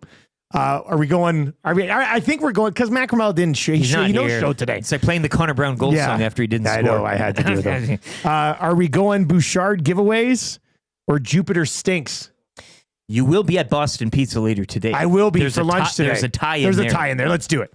And Tommy will be at Westgate Boston Pizza tomorrow. I'm at the Nemeo Boston Pizza today for Lock Shop and the Oil Stream. So join us today for lunch. They've got that $15 lunch menu. And if you don't get it in less than 20 minutes, you get your next one for free. And Trev's brilliant idea as well. Yeah, gave you a bit of. I'm going to steal some Thai chicken stuff. It'd be nice. Yeah. All right. So congratulations, Razzie Cat. Bouchard had more giveaways than Boston Pizza Westgate on an Oilers game night. We got the hangout coming up next. For YouTube Travel Lieutenant Eric, I'm Dustin Nielson. I'm going to be heading off to BP's. Hopefully we'll see a few of you there from 11 to 1 today for the Lock Shop. And the Oil Stream, like I said, Tommy's sick today, so I don't know if he's probably not joining me even remotely. He was in the chat. So, maybe if maybe some listeners come by, I'll pop him on a headset. He needs a rib sandwich. Chat Oils. Rib sandwich and a good lay down. That's what he needs. Somebody get this guy a frozen Tony Roma's rib sandwich from Costco. They're delicious. All right. For Trev and Eric, I'm Dusty. I'll talk to you in a couple hours. Hangout is coming up next. Take it easy.